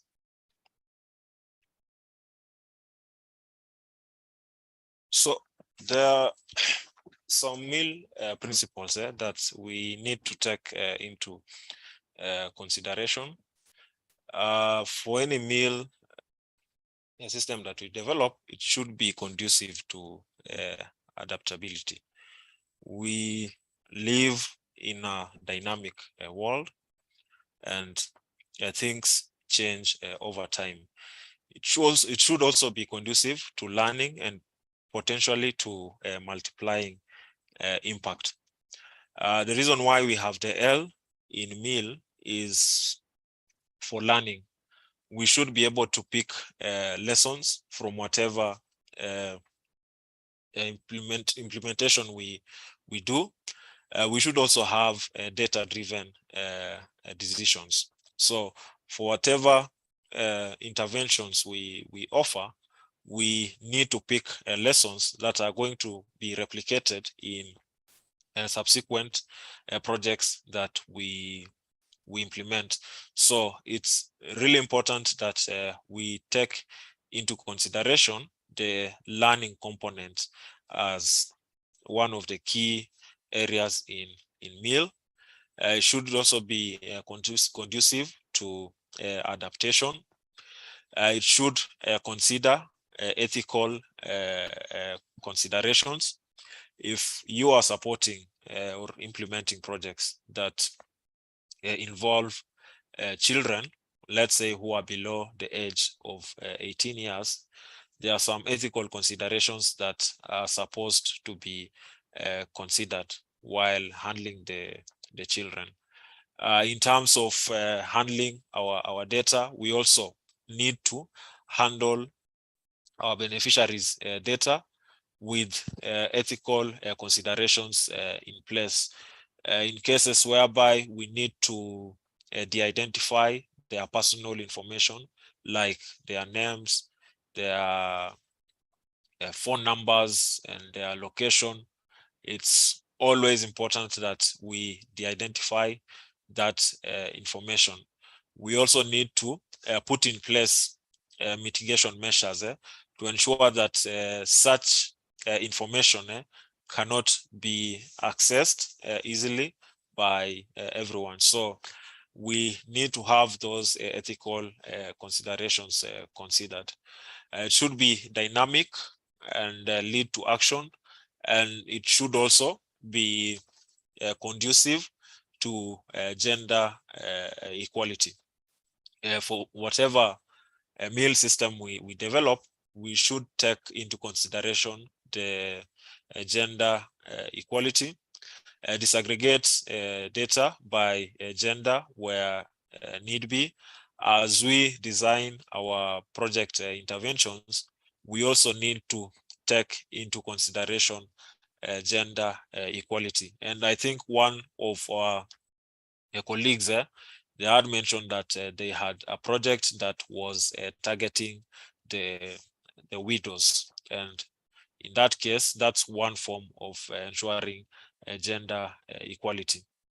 The next slide, please. So we are going to discuss on the meal operational standards, and there are 7 of them. We'll go step by step through each one of them. And the first one is on designing your meal system based on a clear M&D logical framework and evidence needs. So I'm going to briefly discuss on what this means. And for any projects and initiatives, when they are being designed, we need to take into consideration the stakeholders, and we also need to be cognizant of the fact that for the interventions that we have, the change is usually not direct, and there's something we call the theory of change in M&D that tries to outline the linkage that exists between the activities, outputs, outcomes, and impact. So for whatever interventions we support, for each activity that you facilitate, you won't expect an immediate impact or outcome from that activity. There are a number of activities that are correlated that you need to do, and that will contribute towards the overall impact of that particular project. So under this section, you clearly need to outline what will be your key outputs and activities. I do believe that this was covered during the first session. You also need to be clear on the key qualitative and on the key impact and outcomes that you'd want to achieve from that particular project. There's also the aspect of assumptions while developing the meal system. I mean, for the assumptions, these are factors that are beyond your control. And one of the factors could be, let's say if you have a change in policy in the country, let's say if you're implementing a project on education, and all of a sudden the education system is changed by the government, that's going to affect the way you implement that project. And that's something that's beyond your control. I mean, things like political instability, that's something that's also beyond your control. So as you design your meal system, you need to take into consideration those assumptions. So we'll move to the next standard, which is you should have a clear definition of the participants and the mechanisms that you are going to use to register, track, or record these participants. And under this section, from the responses that we've had from our colleagues who've talked before, they've mentioned some of the project beneficiaries that you are targeting, widows and the youths, and maybe the girls and boys. So those are some of the project beneficiaries whom we are targeting for the different projects that we have. So as you look at the impact that you intend to achieve, you also need to take into consideration how you are going to track the participants, or how you are going to count the participants or track the participants' data as a result of your interventions. And if I may ask a question, Jacob, I don't know if Jacob is Burkina Faso. I think someone from Burkina Faso had already talked. So I think I'll try and look for. Yeah. And also, yes, Jacob. I Yes. wanted to ask a question. If, let's say, you give you support one of the widows who has 3 children in her household with a training on entrepreneurship, and consequently, as a result of this training, she's able to establish a business that generates income for her and her household. How Yes. many beneficiaries are you going to report for that project? We have the widow, and she has 3 kids or children in that household. Okay, yes, of course, the number of people who are beneficiaries, there are 4, direct beneficiaries are 4. Now, we can even go beyond and see if this widow is able to support other people around her, because this is also possible. But beyond her household, let's say herself and her children, she can also maybe have another people, maybe another child with her who can benefit. So the report can consider all these people as direct beneficiaries and indirect beneficiaries. Thank you. Thank you so much. So yeah, true. We are going to have the direct beneficiaries and the indirect beneficiaries, and the direct beneficiary will be the widow receiving that direct intervention, and the indirect beneficiaries, of course, would be the household members. Thirdly, we need to define a meaningful and measurable set of qualitative and quantitative indicators.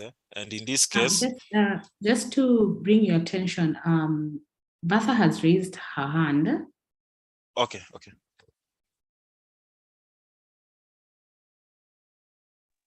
Please go Actually, ahead. I just wanted to say something. I just wanted to say something concerning the question that you asked, that how many people are you going to report that benefited from the intervention? Actually, the people that have benefited from the project, it's actually just one family that has benefited. Yeah, it's just a family. We'll just report it. It's one family that has benefited from the project, and if at all she's also able to help others, but according to us, it's just, I think, one family that has benefited from the project. Yes. Yeah. Thank you. Okay. Thank you. You're from which country? I can't actually see. I'm from Zambia. Zambia Okay, Children's Mission. okay, Yeah. okay. Thank you, thank you, thank you so much. Okay,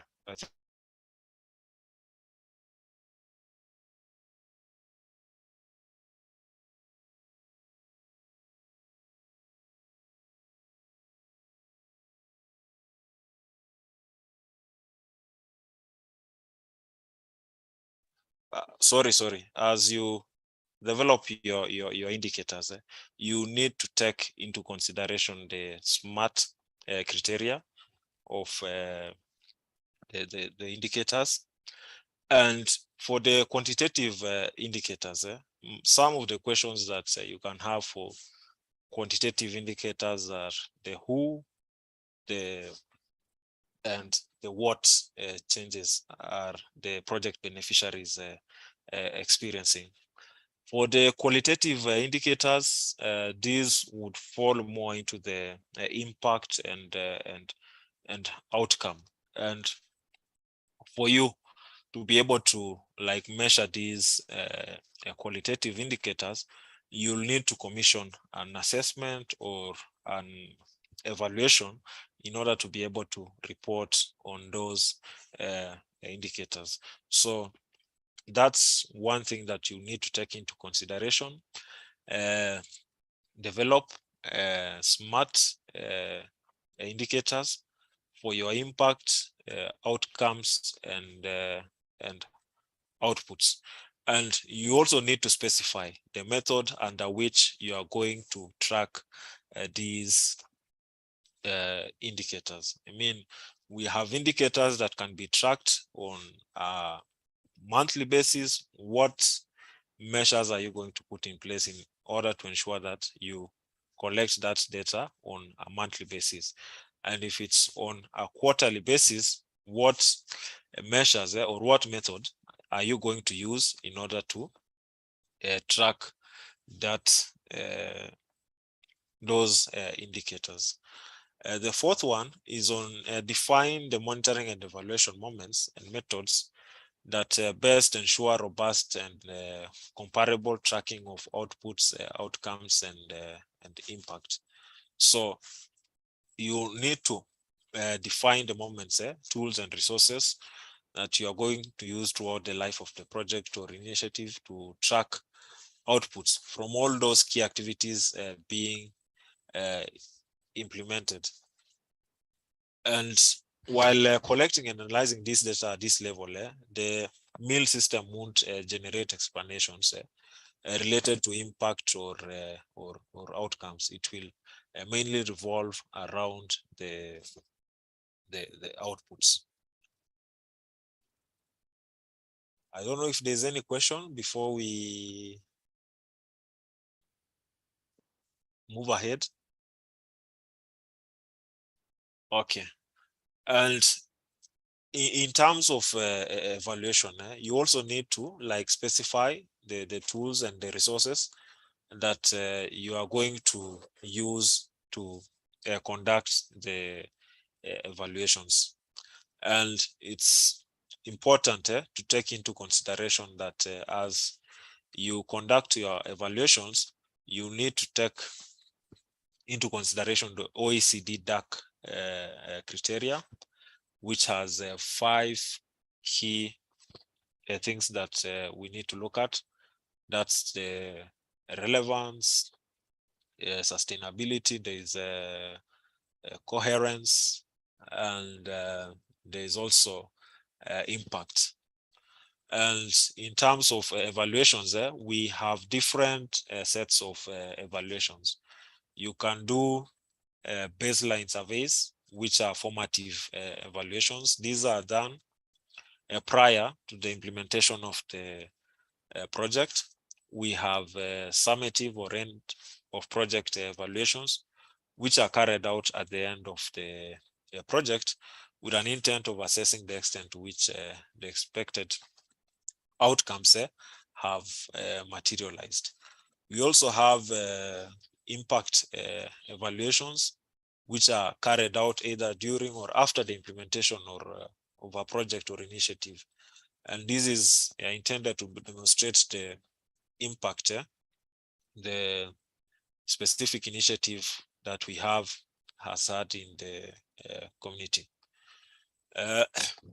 For the fifth point that we need to take into consideration is you need to ensure your evidence can be translated into learning and support on the identification of potential for scale. So monitoring and evaluation actions, they normally generate a great amount of data and evidence. And so it can naturally contribute to a structured body of information and knowledge. And however, these data and evidence can only be useful for learning and for multiplying impact. I think we've had cases whereby data is being collected, but it's never used to drive decisions. So whenever we, or when we are trying to collect this data, we need to be sure on what we are going to do with this data. Are we going to use it to support our organization in terms of showcasing the impact that we've had in the communities that we are supporting? Can also be used, I mean, to as a learning a platform to inform a change in strategy for the organization. It can also be used for fundraising purposes, because you are trying to showcase what impact your organization has had. And you also need to make your evidence accessible and ensure your meal practices are participative and responsive to feedback. So you need to create platforms whereby one can be able to access the information that you are generating easily. You also need to ensure that there is a participatory approach as you implement your meal system. And beyond that, we also need to have a feedback loop in that whole M&D system.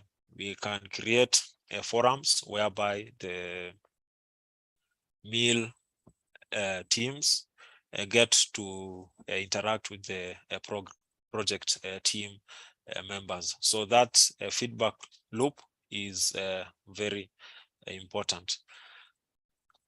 Am I too fast, guys, or am I too slow?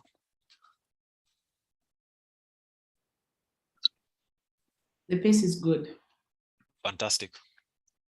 Okay, so I think we'll then move to the final point on that slide, which is to use your meal system to continuously read the context and adapt to it.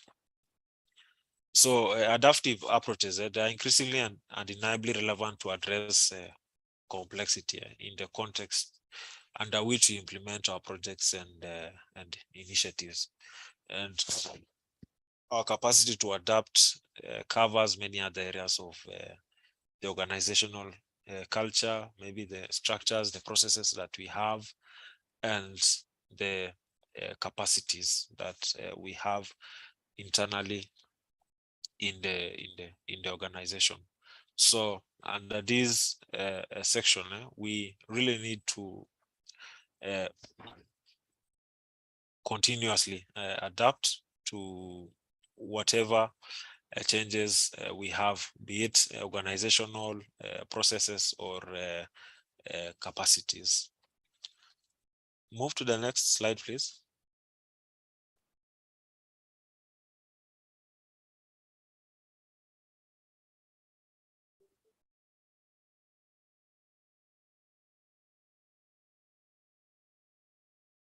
Okay, so there are some key questions there that as you design your meal system, you need to be asking yourself, are we using the data and evidence from the meal system for whatever decisions we are making as an organization?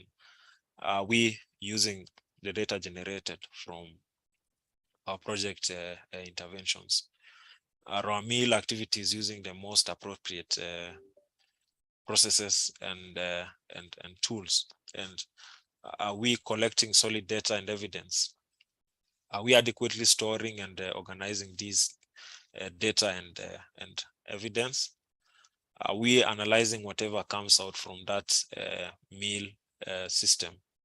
And can we interpret the data and evidence? And can we answer the so what and how question? And lastly, do we have gender equality being incorporated into these meal systems? So those are some of the questions that, as we implement our meal system, we need to be asking ourselves. The next slide, Chelimo. Okay, so I'll just give a brief on some of the critical success factors that one needs for M&D. And I think for some of them, they are self-explanatory. And for this, I think I'll pose a question and ask you to get it in the context of CMA. For demand, what is driving the demand for meal for CMA and its partners? For users, what M&D information or products are you going to be used by the variety of stakeholders that you have?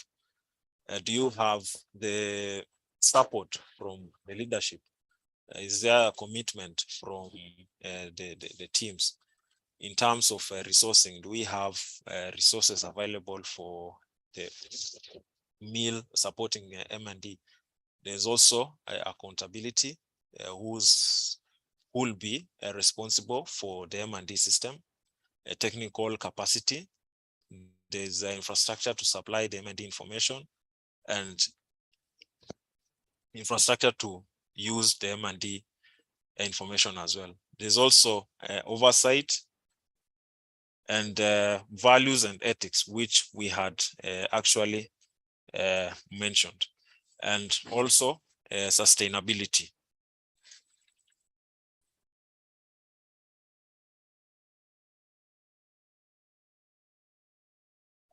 So move to the next slide. So I think I'll just leave you with this quote: a future where M&D systems and the evidence they produce support policymaking, governance, and accelerate equitable development. So that's the end of my presentation. I don't know if we have any question from any of the team members.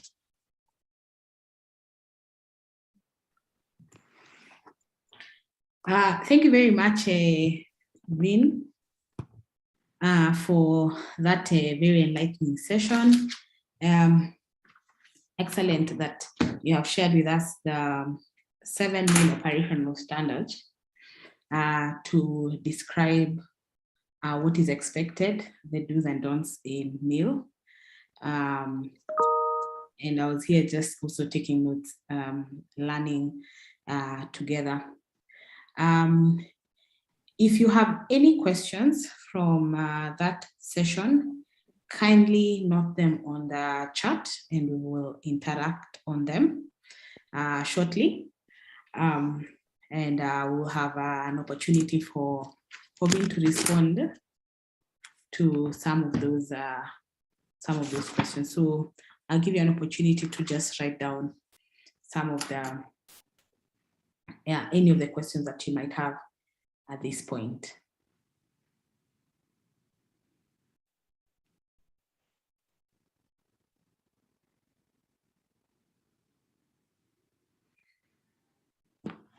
The quote that you have there up there for us I think is very important to remember that M&E is for a reason, to produce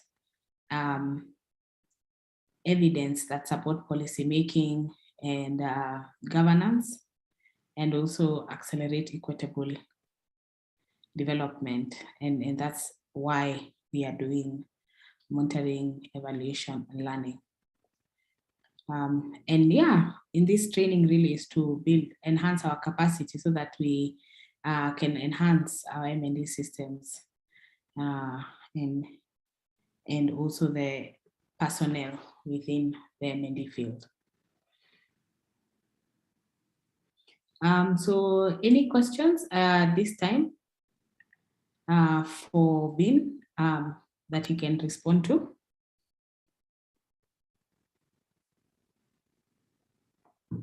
Any comments on that session? Anything you would like to interact on with regards the do's and don'ts in monitoring, evaluation, and learning as described therein?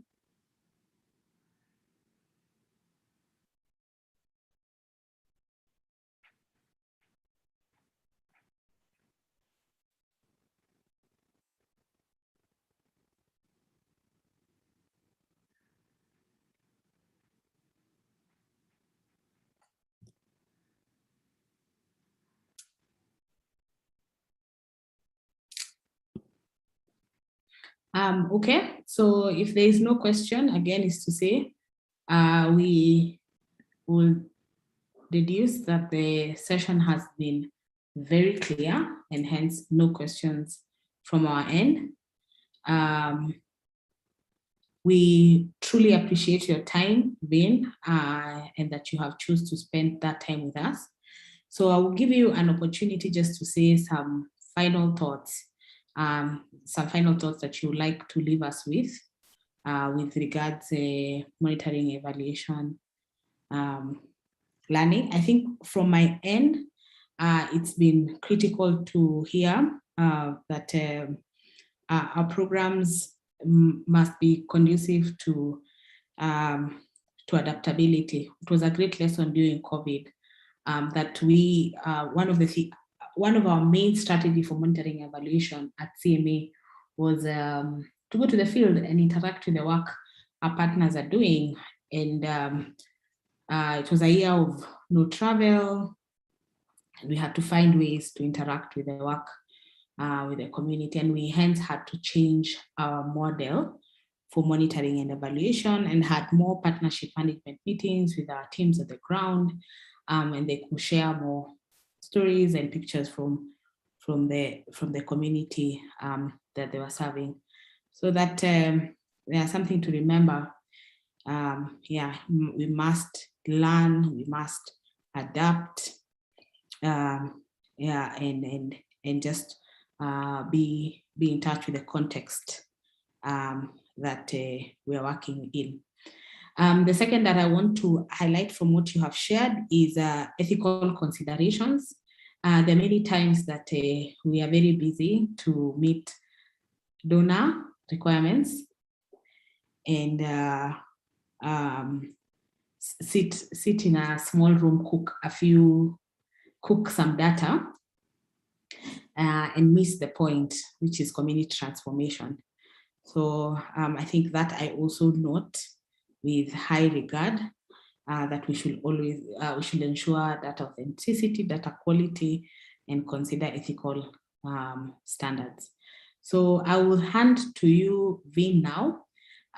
There's one question, and as you answer that question, to also give us your final remarks and submissions for this session. And Damaris from Cameroon asks, how do we evaluate whether or not our meal activities are using the appropriate processes and tools? Okay, thank you, Chelimo. I'll answer it briefly because I have to jump off to another meeting. So, I mean, thank you so much, guys, for this opportunity. What I would encourage try to incorporate the meal component in whatever projects you are implementing. I mean, there's always a quote that I can recall. If you can't measure something, you can't tell whether you are successful or failing. So I would really encourage, let's all encompass a meal in whatever projects we are implementing. It's an equally important component, same to finance. So it should go hand in hand with the other key components that you have in the organization. Akum, you've asked how do we evaluate whether or not our meal activities are using the appropriate processes and tools. I think one of the key things that you can look at, I mean, when you are projecting your data, do you have data qualities when presenting these data? When you submit your reports to the donor, do you always get lots of follow-up from the donor on how did this happen? If the numbers that we reported, let's say last month, don't tally with the ones that we have this month. So, I mean, if you have such issues, then clearly your meal activities are not responding to the needs that you have. In terms of evaluations, are you able to answer the 5 critical questions that we have for evaluations? The sustainability, coherence, efficiency, impact. Whenever you conduct an evaluation, are you able to respond to those questions? If you're not able to respond to those questions, then there's clearly a problem in terms of the tools and the activities that you are conducting for M&D. So I think that's it from me, Chelimo. If there's any other question, I mean, please feel free to reach out to me through my email and I'll gladly respond. Thank you so much. And may God bless you guys. Yeah, thank you. May God bless you too. Thank you for the time that you've had with us. We'll share the presentation with the team and we will also, give them your contacts in case they would like to follow up. So thank you so much, Finn. And have a great day ahead. You too. Excellent. So we've come to the end of our second session on do's and don'ts, and I hope you have picked them. We have global standards for monitoring and evaluation, and he has shared that with us, the 7 steps. You can reflect on them further as a team and ask, are we following these standards? Are we adhering to the do's and don'ts with regards to standards? We have come to, and it's an excellent time. We will now take another half an hour break. I like breaks during online meetings just to allow us to do some other pressing needs. Either, I know for us will be to take a quick lunch, to respond to emails, whatever it is. It's important that we break the sessions, and we're getting into the second break now. We had hoped to be 15 minutes, but we have more time. Good. So we'll continue at 2:45 p.m. East Africa time. So we'll take a 30-minute break. We have saved the best for last. And when we come back, I will say why. Then last session will be on adaptive management and learning.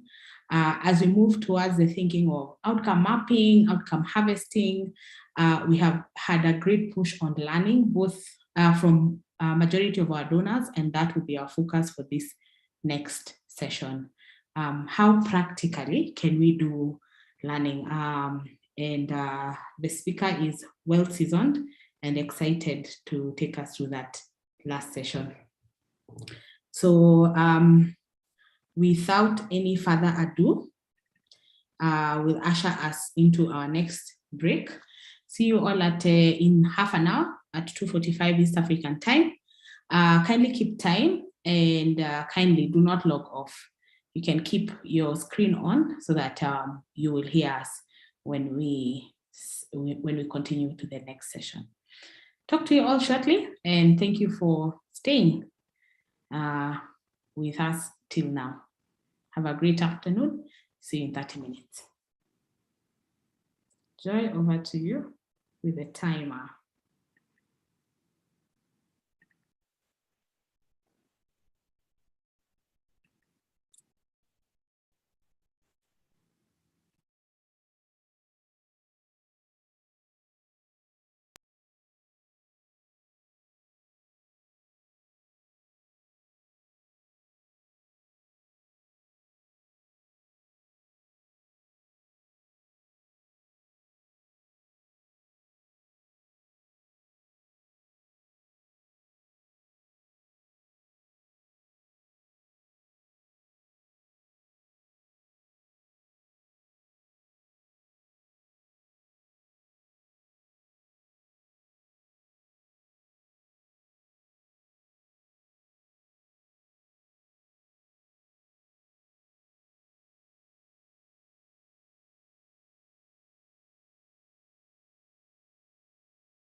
Hello, everyone.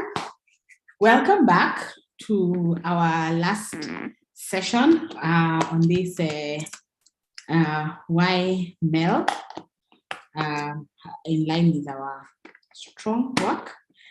And for this, I would like to invite Bertha to start us off with an activity. Bertha is with the Zambia Children's Mission, and this is over to you for the next 10 minutes. Engage us, Bertha.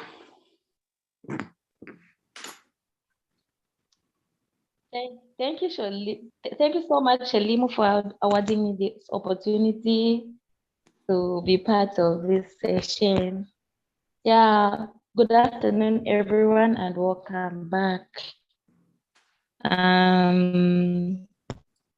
I'll just invite about 3 people, of course. If nobody, only. Is it okay? Yeah. Any 3 people? 3 volunteers for Bertha. I'll just call them. Jonathan, is Jonathan? Yeah. Yeah, Jonathan. Is Jonathan there? Yeah. No, Agasho? Jonathan is not here. No, Jonathan is not here. But we have John Ikai. It's not there. Then I'll call Tommy. Tommy. John. Okay. And also John we can have stand.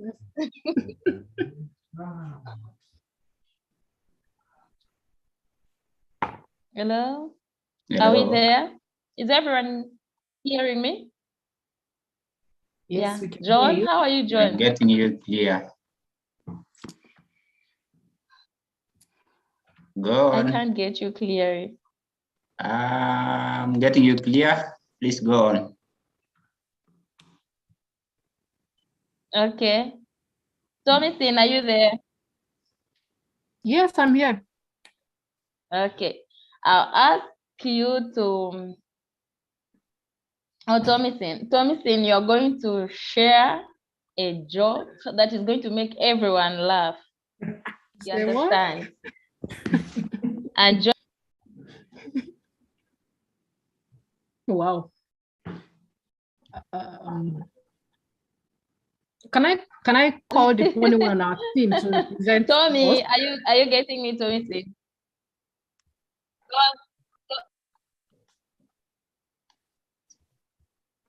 All right, no, it's fine. I'm seriously trying to think of a joke. Please pardon me.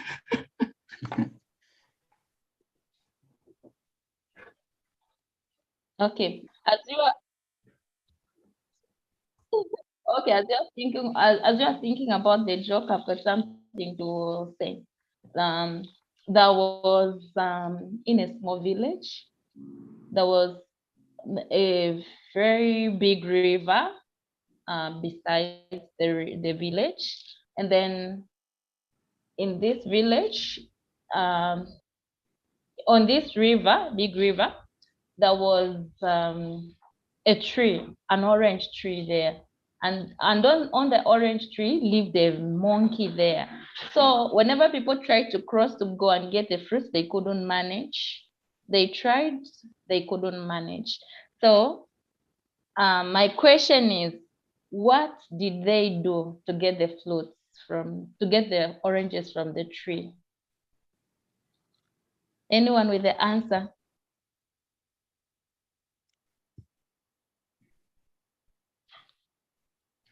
Hello? Yes.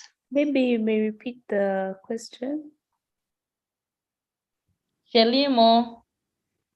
Yes, we can hear you. Just repeat. Well, Ekai has an answer for you. John? Yeah. It's a short story.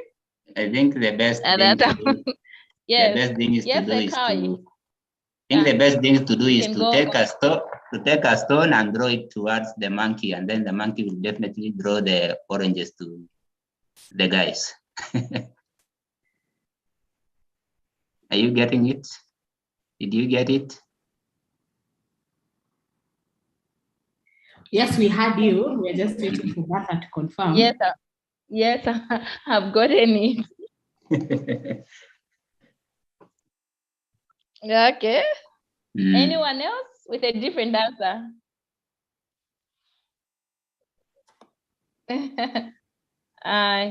Anyone? Oh, okay. Ekai gave us an answer. That's the right thing they did. Excellent. That's good. Now, John, I'm Yes. waiting for you to spell Jonathan backwards. Can you spell Jonathan's name backwards? Yes.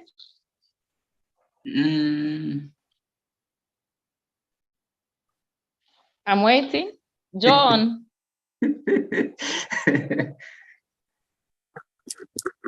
Yeah. Very hard.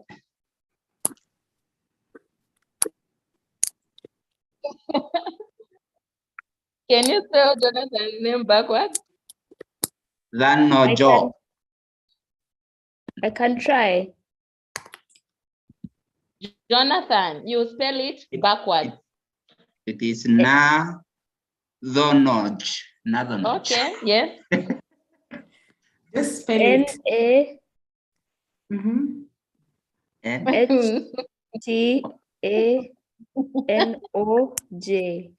Uh-huh.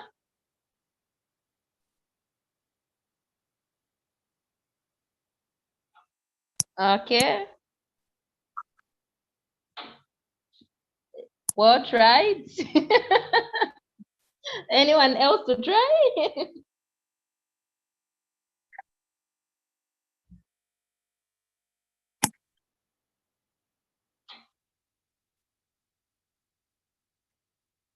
Uh-huh.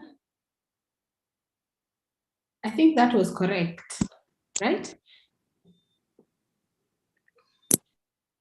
Okay. Hello?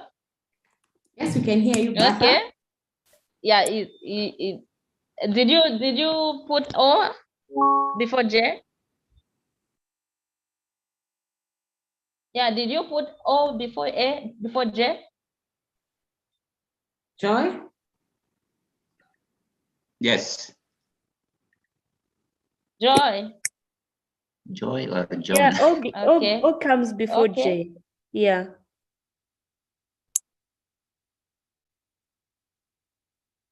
Okay, thank you. That was nice. And Gershom, can you give us 3 words in line with our lessons today, in line with the session that we are having today?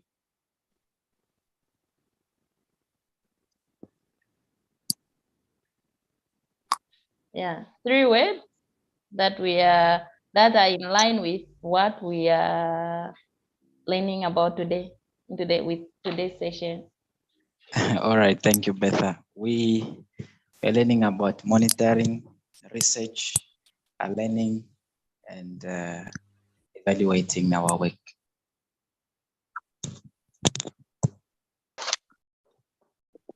All right, that's it. Thank you, Bertha.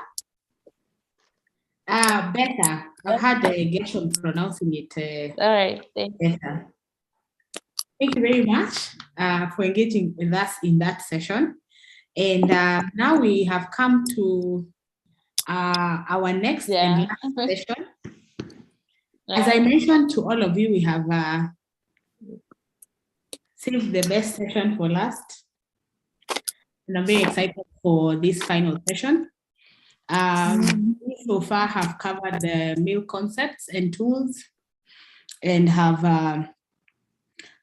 just gone through how M&E is operationalized throughout the project management cycle, from design all the way to closeout by Shadrach Kombe.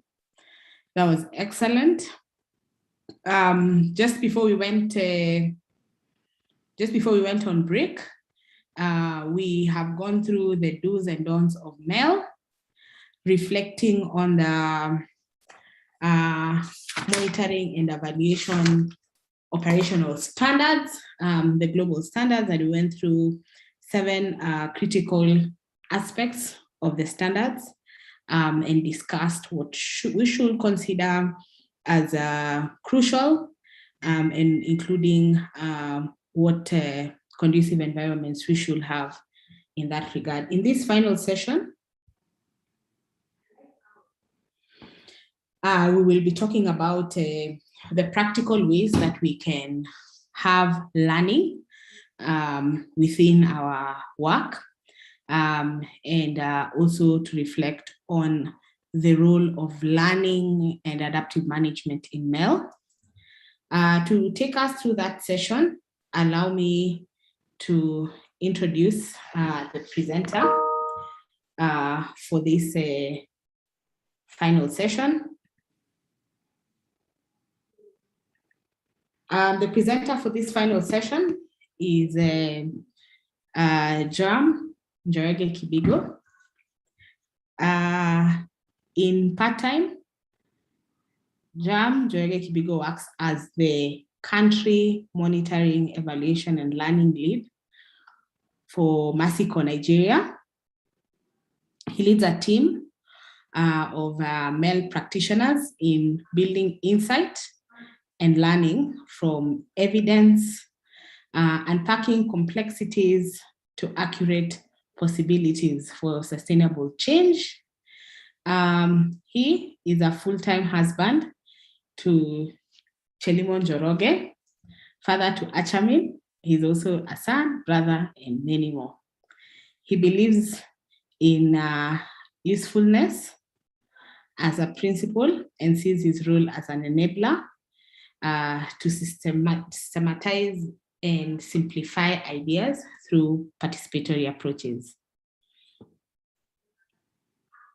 Though presented individually, design, monitoring, evaluation, learning, and capacity building are for him a continuum where his only speciality is understanding context, leveraging capacity, putting them together practically, and communicating creatively about what emerges. So in his free time, he enjoys listening and dancing to music, and always ready for a game of Monopoly Deal. So without any further ado, I would like to invite our final facilitator for our MND, our MEL Day, to share with us on the role of learning and adaptive management in MEL. So allow me to welcome Mr. Njoroge to take us through this session. Joy, kindly give him rights. And yeah, karibu sana, love. Take us through this session. Thank you so much. Now, let me adjust my camera to make sure that everyone sees. Can everyone see me now? Am I audible enough? Can everyone hear me? Yes, we can hear you very clearly, Oga. I can tell that is Jonathan. I'm happy to I may not be able to see all the names, but I definitely recognize some people from their voices. It's a pleasure to do this with CMA. Thank you so much, love, for the invite. I will probably just want to jump straight into this and say it's a privilege to also get to connect with a few faces that I recognize. I see Gibson, we worked together at some point. I see Jonathan, we are in the same neighborhood, and many other people that are part of this conversation. So what will happen is I will just focus on my session for today, and then I would invite you to take note of any questions that you have at some point we will have, in between the presentation, we'll have some time to respond to any of those questions. So as you take note, feel free to post them in the chat box. Someone who is managing the chat box will see them and will be able to share with us for some reflection and response. I'm trying to share my screen now, so just give me a moment.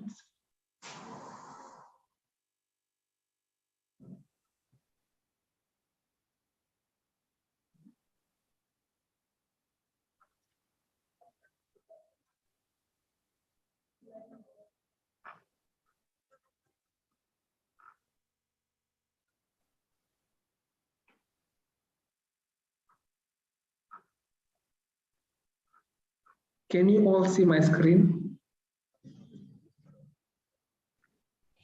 Yes, we can see it. All right.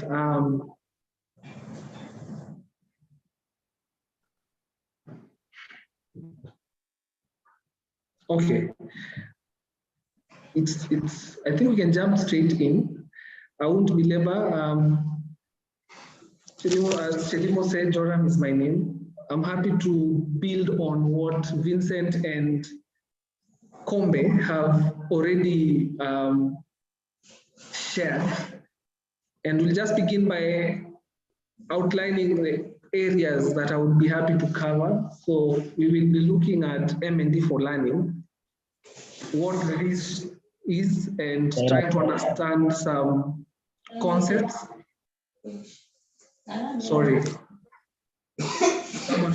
So trying to understand some concepts specifically around adaptive management and why this is important.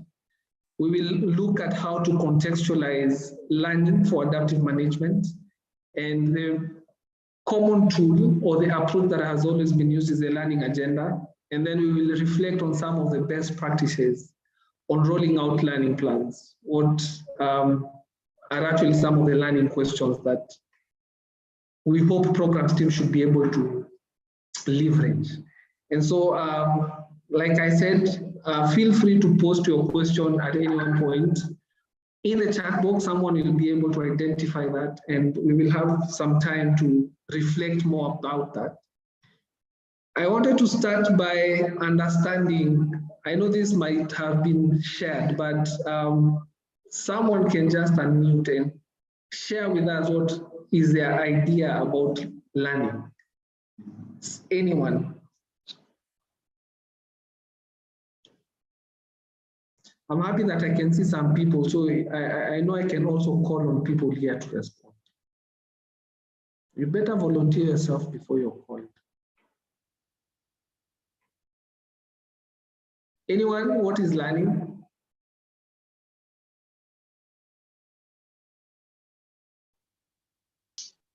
Okay, I think that learning is a process by which we develop a knowledge. Great. I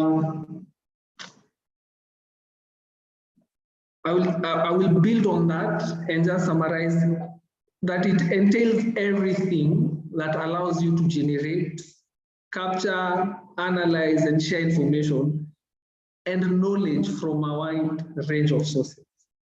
Learning is very conventional and unconventional at the same time. So for our context, through the programs that we implement, we need to understand that there is what we want to focus on and call learning, but there are also moments where we pick insights necessarily without having planned for that. And how well we are able to leverage what these insights are through the activities and programs that we implement is what makes the difference. So I want you to take note of the wide range of sources, and these sources may be conventional, they may be formal. Some of them might not be very conventional and may not be very formal, but all the same, everything here constitutes learning. And in our context as programs, the big questions that we will always be trying to answer when we are leveraging M&D for learning is to ask learning from whom. And so this is an invitation to contextualize what this wide range of sources look like. In the context where I work and the programs that I have supported so far, we are talking about program participants. What can we learn from program participants? We're talking of stakeholders, anyone who is part of supporting or implementing the program or the project. How do they become part of insights and knowledge that we can build from? And then the context, what are the dynamics that anchor the interventions that we implement in the various contexts of our interventions? And so based on levels, it will also look like cutting across various people. How can we learn from the management? How can we learn from the programs team? How can we learn from the enumerators probably who help us collect data? How can we learn throughout the process of implementing our activities? So this is not only limited to a one-off event, even though it does help to anticipate what learning activities should look like, but is to recognize that it can come from any person at any one point in the course of implementing our programs. For us to be able to leverage that, then we will need to ask, why then do we need to learn? And the main question that this introduces is to, like someone answered here, is to acquire new understanding, knowledge, behaviors, values, attitudes, and preference to enable us to adapt efficiently, to enable us to become more effective and efficient in what we do. Learning for me is those two things.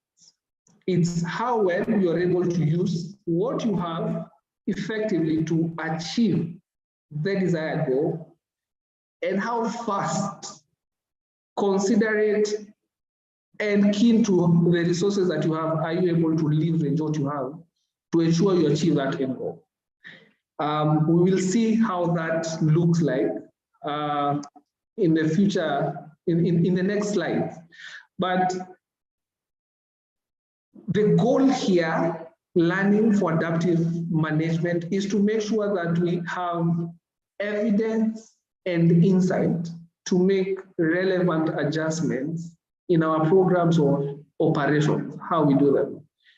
And this process is what we call adaptive management. So adaptive management is recognizing that we had a plan. This is a plan under this set of conditions, but based on new insights, ideas, and highlights that are anchored or supported by evidence, we are faced with an opportunity where we can be able to adapt or adjust to either make it more useful, to make it more effective, and within very short time and the resources that are available.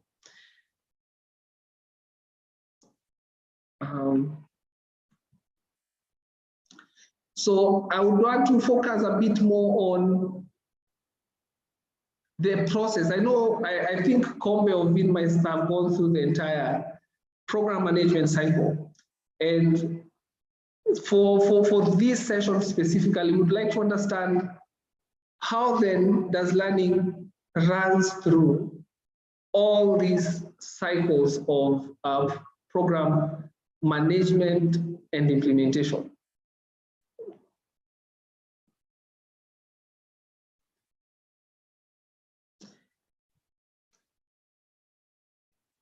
On your screen, you will see a wheel, and at the center of the wheel are two things: a focus for having evidence and the role of that evidence to drive and inform design, implementation, startup, design, and even project closure. So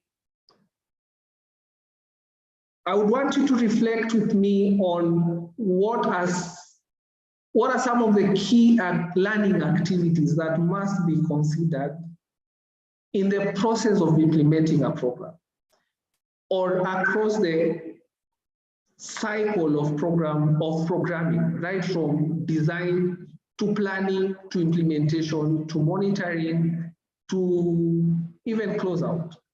And so I will not read into the details, but this will sort of summarizes the role that M&E plays in providing the right data that is mostly used as evidence to inform our learning approaches. At design, you are focused on trying to ensure that your program is contextualized to achieve the desired outcomes. And so you're thinking of what needs must be met, what approaches must be put in place to respond to those needs that have been identified. And then you come up with a set of activities that are going to respond to this need.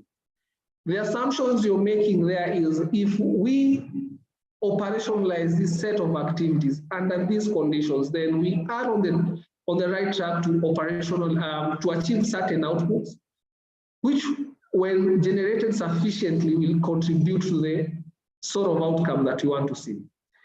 That is the ideal, and that usually precedes every other learning process. However, in any programming cycle, things may not always go as planned. And therefore, learning is recognizing that there may be a difference between what we had anticipated and what the reality might look like, and putting a learning question in between to address the gap. And we will see how that plays out. But I wanted to just emphasize on this slide that the purpose of monitoring and evaluation in this case is to help you generate sufficient data to allow you to apply that insight, gain from evidence and analysis to improve design and development outcomes. So your role in leveraging learning must be tied to an end. You must be very clear on the purpose why you need to learn. Even though you may not be very clear on what sort of conditions should support the process of learning, it should be guided by the fact that this is the desired change that I want to see, and this is a set of activities that will be implemented. And always trying to mitigate the gap by contextualizing M&E data. And that runs through the programming cycle. The second thing is to always provide time to practicalize this process. This is what we call sense making. So sense making is recognizing that we will generate data from the activities that we implement. And therefore, we need to take a moment and try to understand what is it that this data is saying. Or we intended to train 140 participants. We now have 135 participants trained. That output is fed to, if the 135 are able to come up with business plans and operationalize these business plans, it means that they are able to ensure that their businesses maybe are now systematized in a way that they will be able to clearly identify how to manage, to keep records on what is coming in and what is going out. And they can be able to be more efficient in how they are managing their incomes and how they are spending on their budget. And that process becomes a logical pathway that leads you to anticipate. If this person does one and two things around what they have benefited from the program, eventually this is what we expect that is going to happen.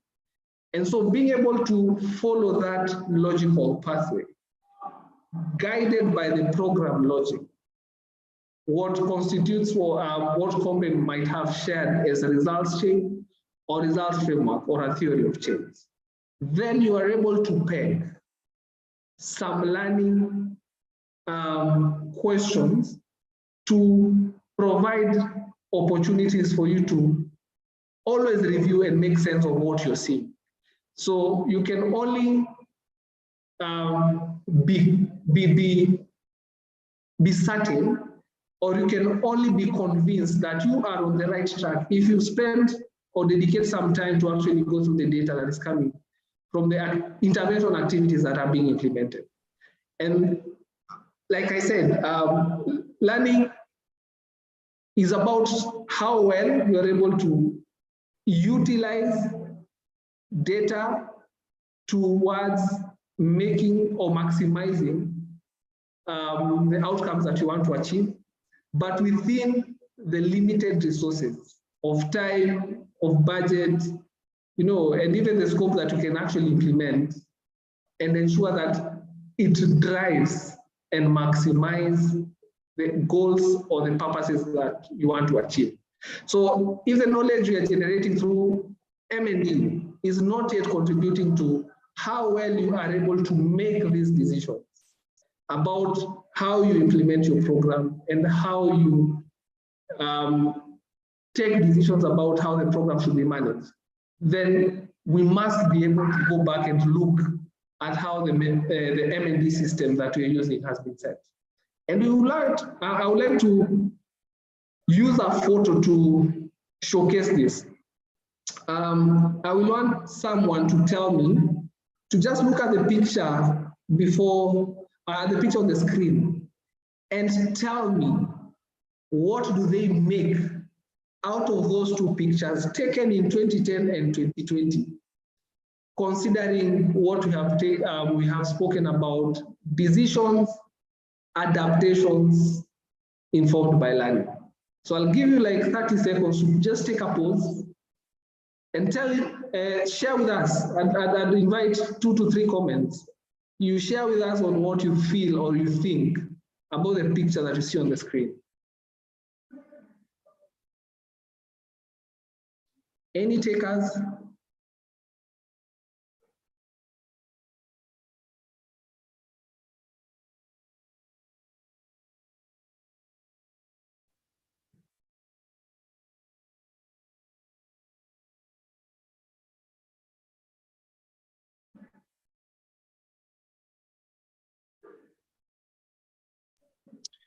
Joram. Yes. I think you will agree that the first picture is a Nigerian doing the job, and 2020 is outside Nigeria. But on a more serious note, there is so much efficiency on the picture below that a gadget is doing the same thing. I can only imagine the cost involved in the picture above. Great.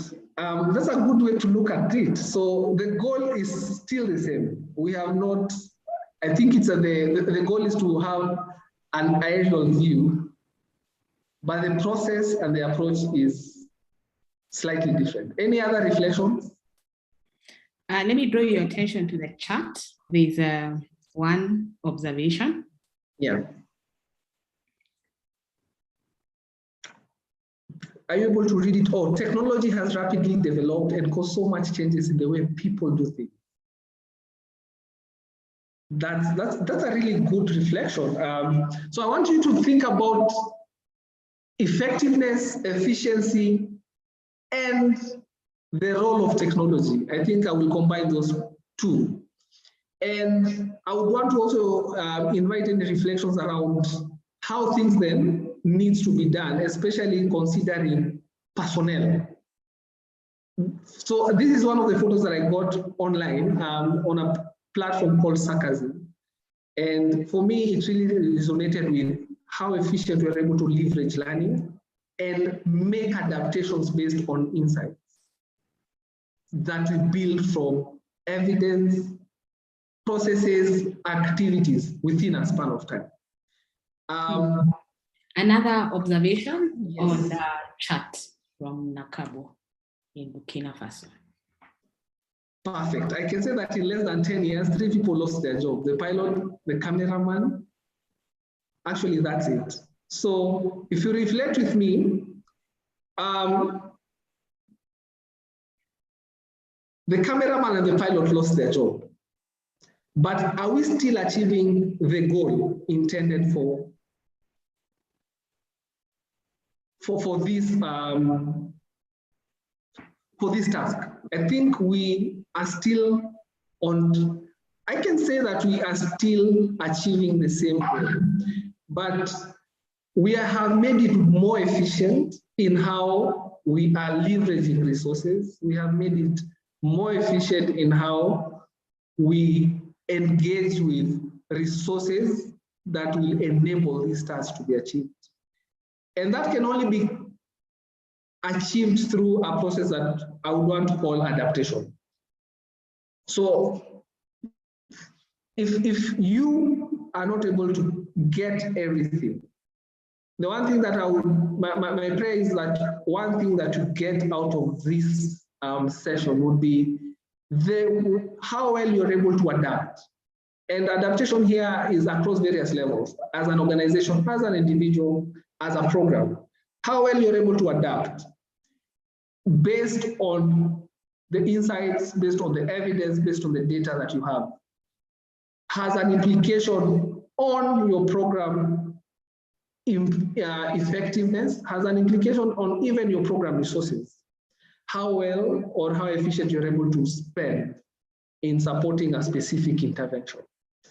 And my prayer is that adaptation then becomes something that is not just an afterthought, something that is well designed and actually operationalized, seeking it out so that you are constantly able to, transform and transform yourself to emerging situations as the context evolves. I would like to pause and ask if there are any questions up to this point before we transition to then how do we need to adapt?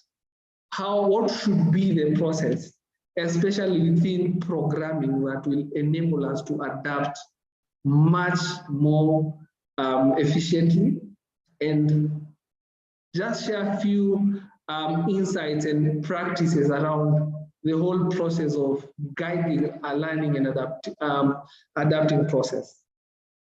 So I'd like to invite if there are any questions from the participants or anyone. So feel free to unmute yourself or post it in the comment box. Maybe we can take one or two and then we proceed to operationalizing learning.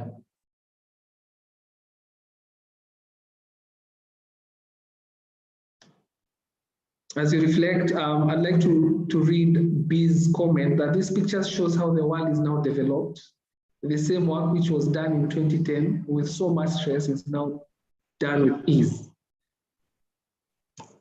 And I couldn't agree more. I mean, this is how well we are able to contextualize and build from learning.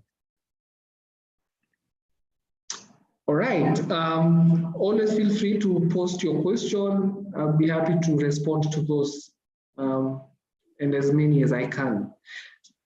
So the next question that the next part of this presentation will be focusing more on how then do we operationalize learning within the programs that we support.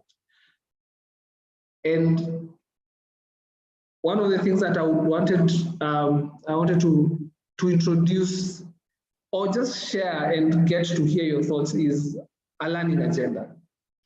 And one of the things that I think would guide this is to understand what a learning agenda is.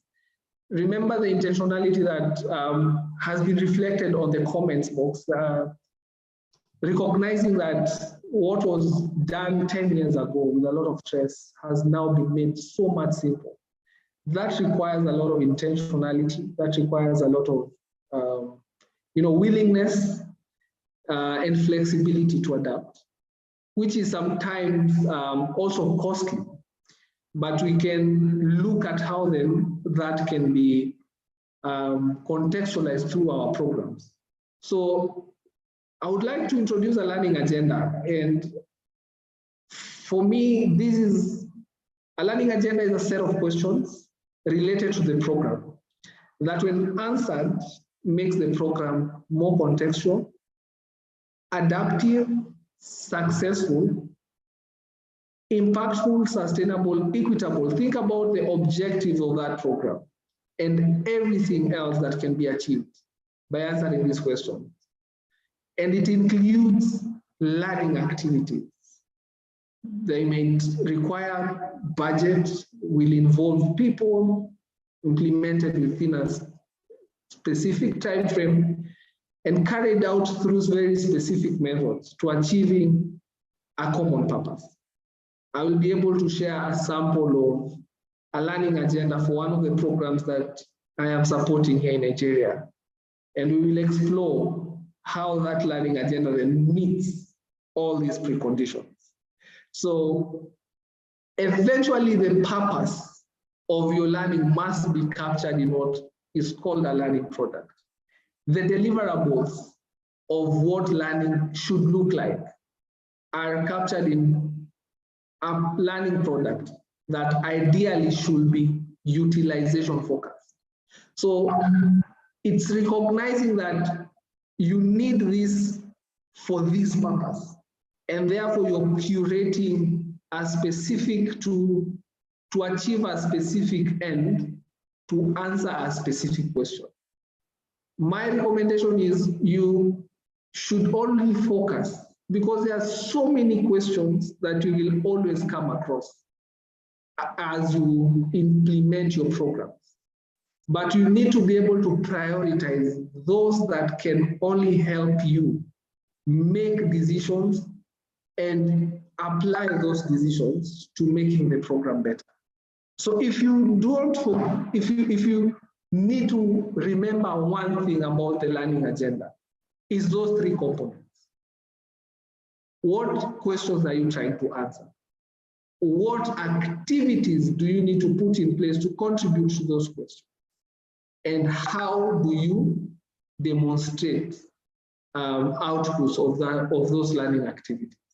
Those three questions are what constitutes everything about the learning agenda.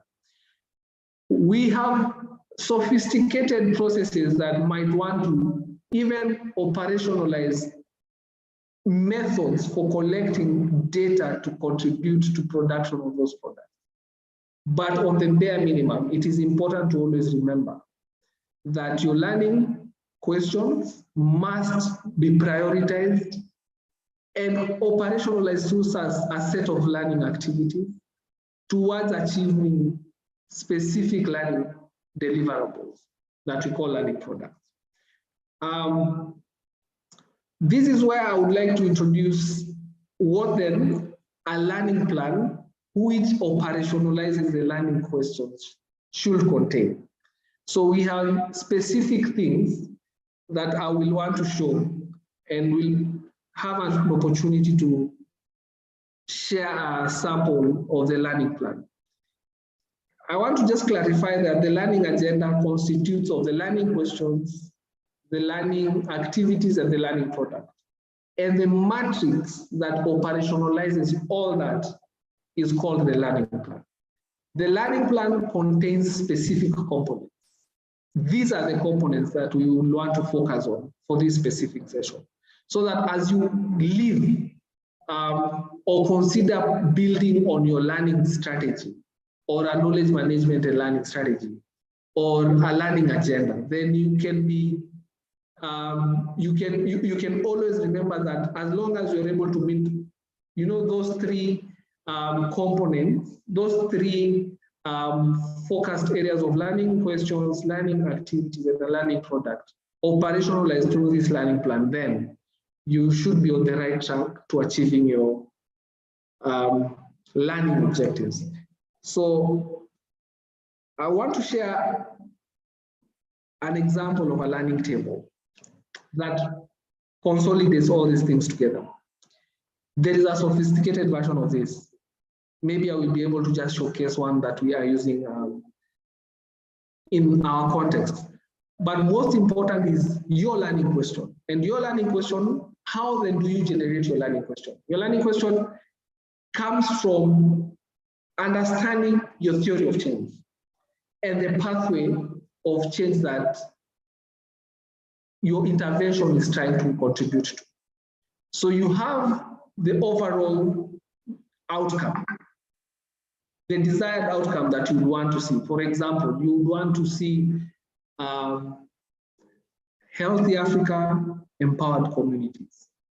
Empowered communities is, the bigger goal, the bigger vision. But you need to contextualize what that looks like in the context that you're implementing your intervention. And you want to understand how then does your activity or your intervention contribute to a healthy Africa, empowered people. So you need to operationalize some, low-level, like intermediate outcomes that will point you to what empowerment looks like. And then operationalize set of assumptions or conditions that, when met, will give you an indication that this will actually be something that can be achieved.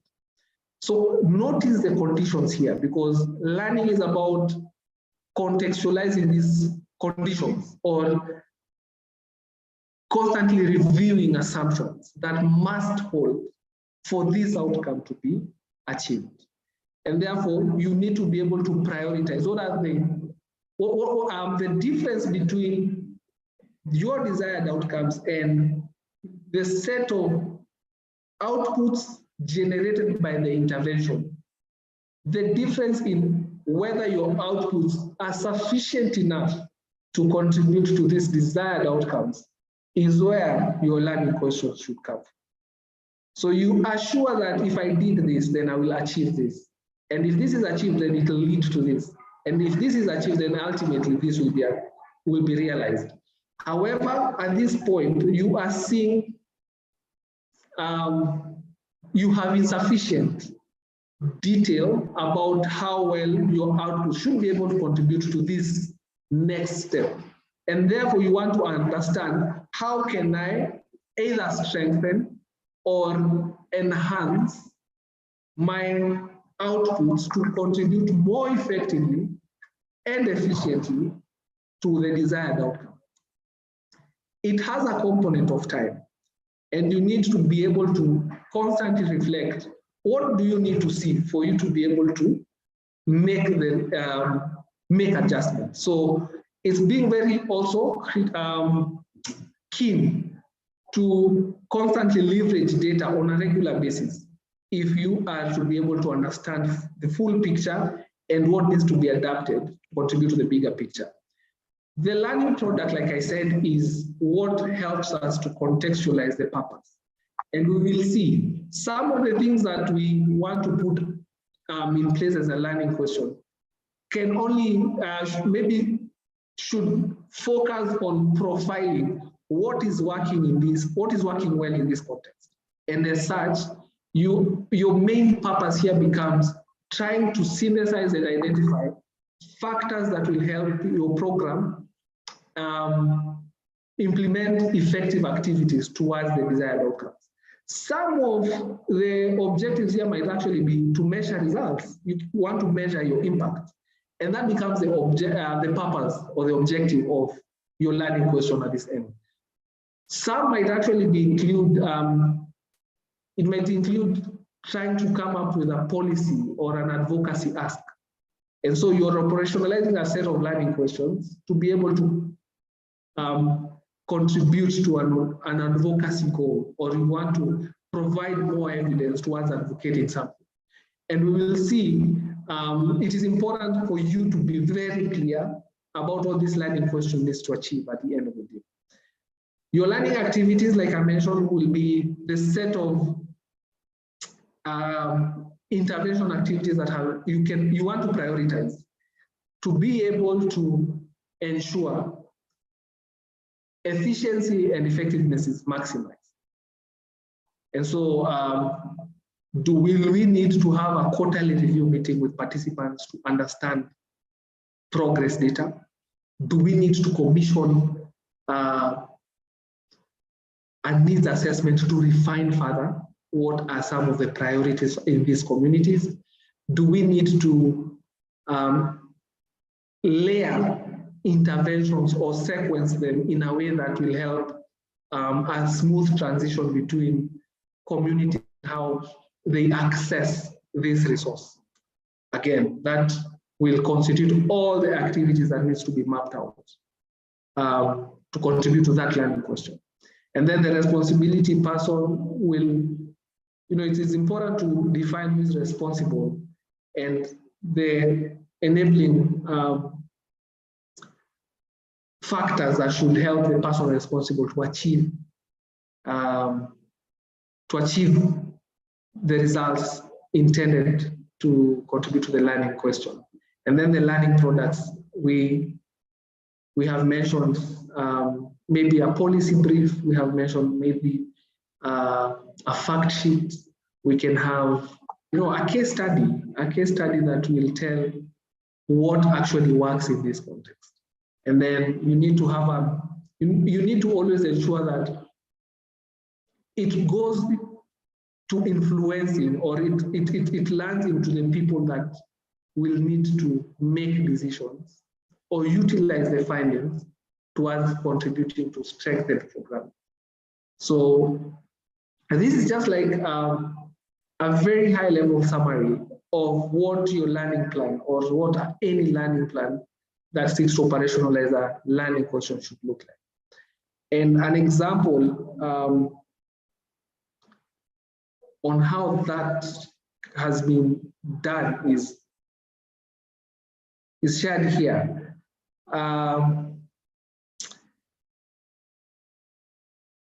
Right from the learning questions to who needs to have this information to do what, to make decisions on behalf of this program.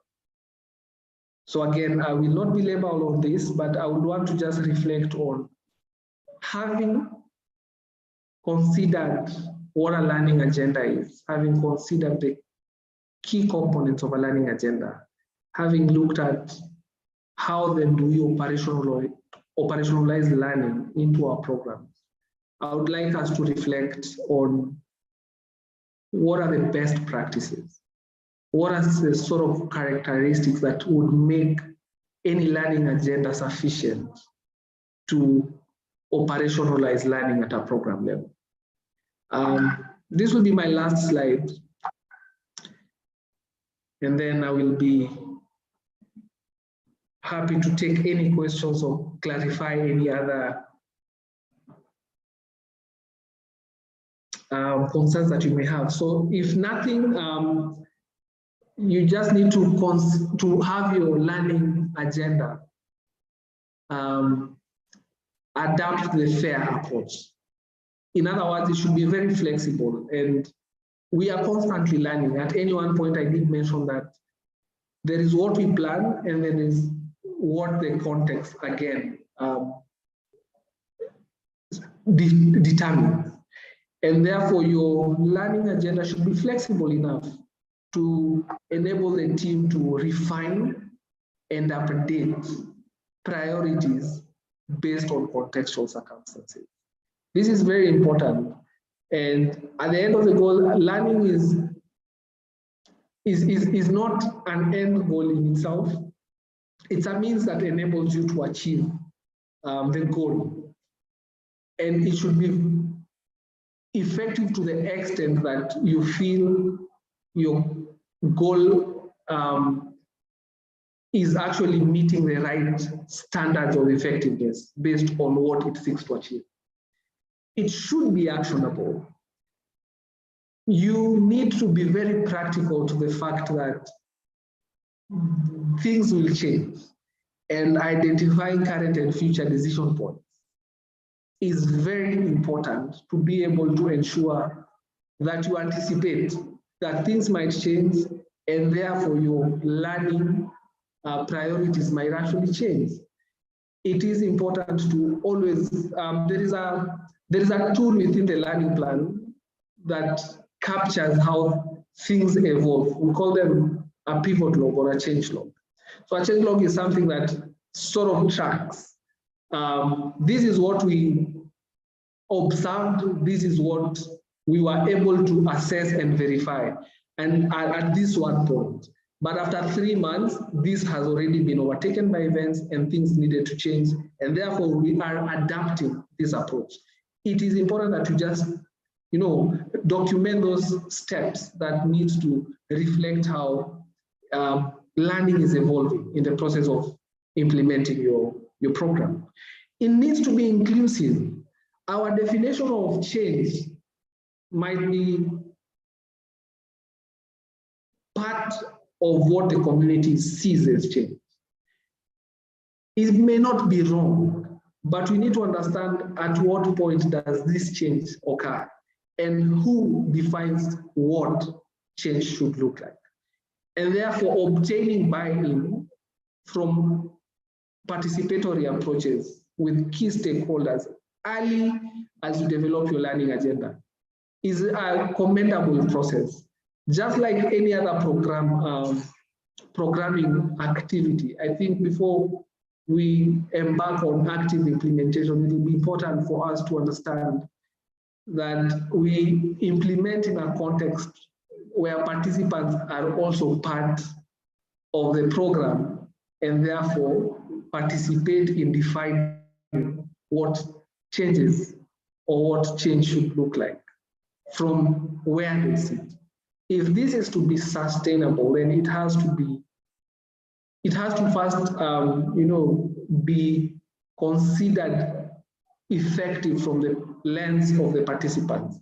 And therefore, a learning plan should be very inclusive to ensure at any one point we are always obtaining and involving all key stakeholders who need to be considered in implementing this. And the last one that I thought was we need to be realistic, consider what the team can achieve based on the available resources and the existing constraints, the contextual factors in this case. So I did mention that we will have, most are times when we have lots of learning questions, and all of them are legitimate. But we must be able to have one or two key priorities that, if met, will actually be able to account for all the other, or probably will also address some of the other learning questions. So how we are able to make a learning agenda more realistic is by using a tool called the prioritization tool. Again, this is a resource that can be found on the USID Learning Lab, and we'll be able to also just share a sample that can be shared with you to look at how you can prioritize learning questions. There's several factors that can be used to operationalize, to prioritize learning questions. I think I've taken approximately 40 minutes. I would like to stop at this point and invite any questions, if any. Yeah, thank you so much, Love, for that very insightful session on learning and how we can operationalize it. So if you have any questions to interact with that, kindly just note it down on the chat box, or you could even raise your hand and we will interact with further with our presenter, Mr. Njoroge. I think I will, yeah, that was very insightful, as I mentioned, and to appreciate that we need to think of learning very intentionally and plan for it, even though there are many unconventional, unplanned ways that allows and enhances learning. As you're sharing, I thought to share one of the learning platforms that we had in our previous work, and our realization was that many times there will be even research done internally, but very few, even within the organization, will know the findings that we would have, let's say, from a baseline study. And hence what we will do is call for a sit down, less formal session, and we call them science cafes, where we'll sit and just interact on research. Science cafe because we had coffee, hence the cafe, as we interacted on science, on research, and the programs sharing the baseline data will give just some fun aspects of their research that then we could interact on, be it the X number of people are earning X amount per month, showing the low economic status of people, but allowed for there to be learning more intentionally and also in a fun way. Yeah. Any questions, any comments, any reflections from that session? As soon as I see my chat, any information on the chat come up or a hand raised, then I will respond to it.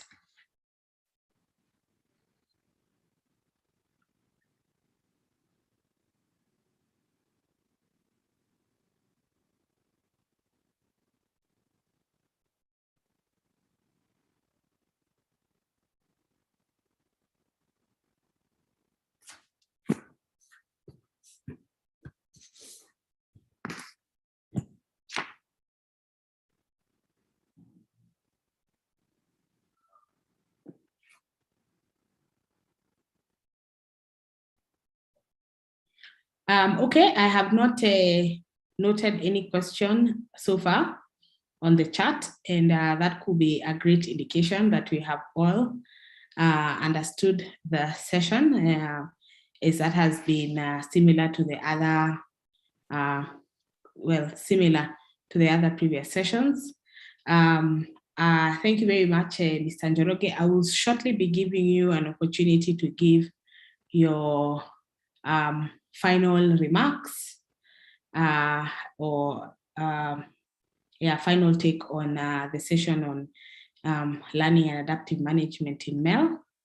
And as you prepare to give your final account, I will ask Joy to share the evaluation here on just to get to hear from the participants on the learning so far today. Our questions are just 3. We want to know from this session on why monitoring, evaluation, and learning, where we've discussed on the concepts of MEL, we've discussed on and the tools, the do's and don'ts, the standards of MEL, and the role of learning adaptive and adaptive management in MEL. We want to hear from you. What will you stop doing that you have been doing? What will you start doing?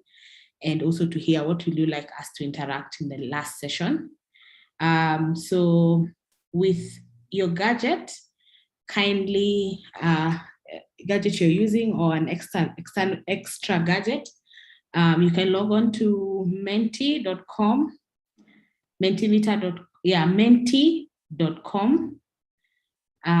That's on your chat box also, www.menti.com, and use the code provided there, 1824 76 64. And you can go in there and just tell us from the learnings throughout today. And as you finish on the first question, we'll move to the next and the next. But really is to know what will you stop doing from conversations today. The next question is about what we'll start doing. And the final one, just to hear what will you like to be the next interaction. So Lava will allow you to do your final submission. And as you do that, kindly respond to Shadrach's question, and he asks, yes, great presentation, Joram. Is there a standard matrix or checklist to assess your learning question once developed? Is there a standard matrix or checklist to assess your learning questions once developed? So give it back to you to answer that and give us your final submissions on the role of learning and adaptive management in MEL. Go ahead. Thank you, Lau, for that. And that's a great question, Shadrach. I'm trying to understand your question in several dimensions. One, I think the first part of that question, from where I see it, is to understand first if the learning question in itself meets, it's worth pursuing. So checklist to assess your learning questions. I did mention of the prioritization tool, and the prioritization tool. Let me share my screen. If you have seen, can you see my screen? Yes, yes, you can. Yes, yes. However, you can increase you can zoom in to the document, that will be excellent.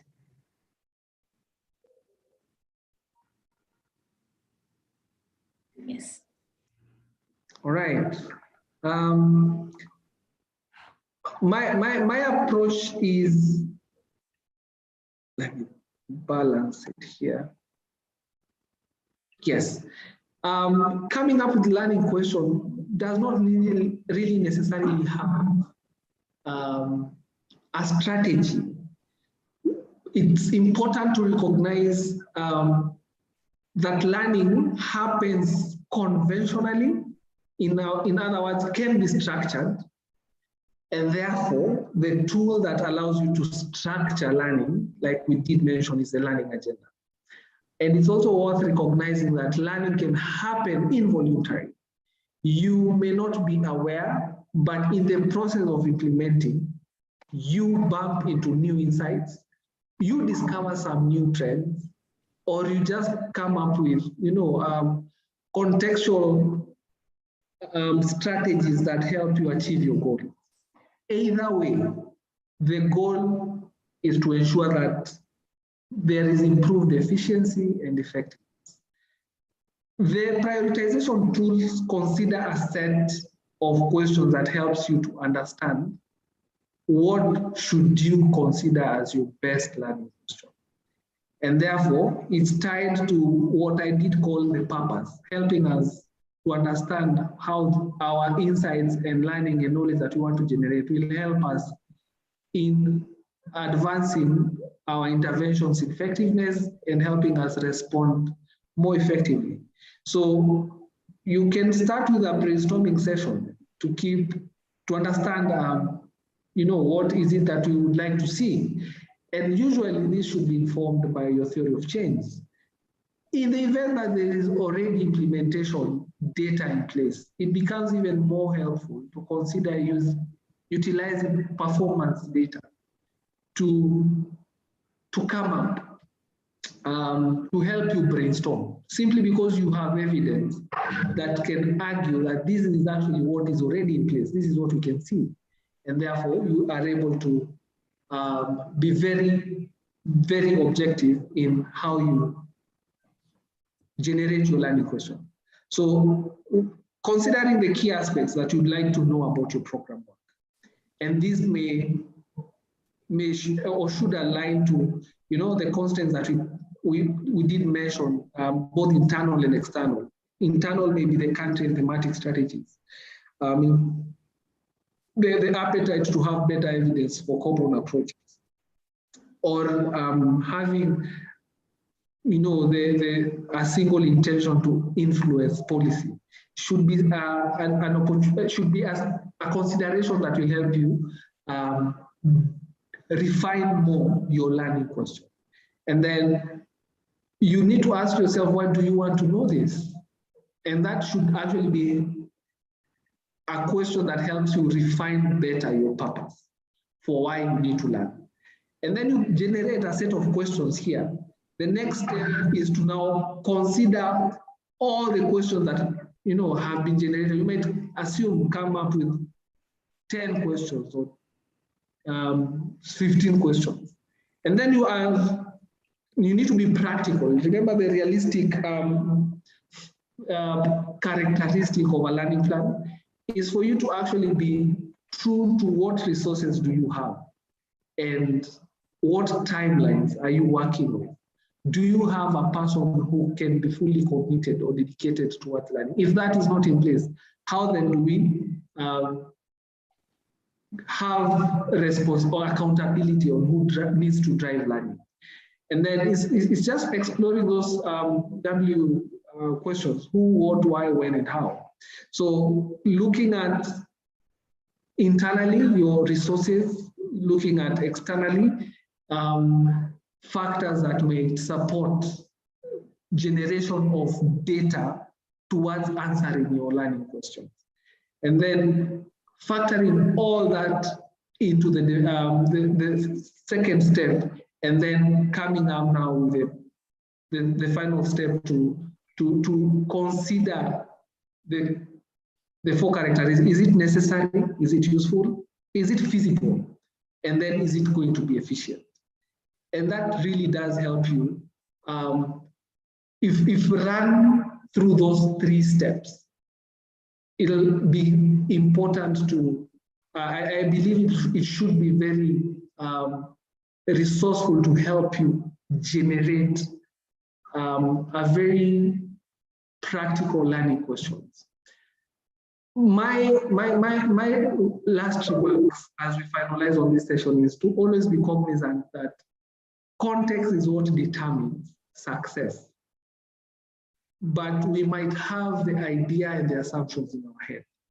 But ultimately, the results in the context we work in ultimately determine what success looks like.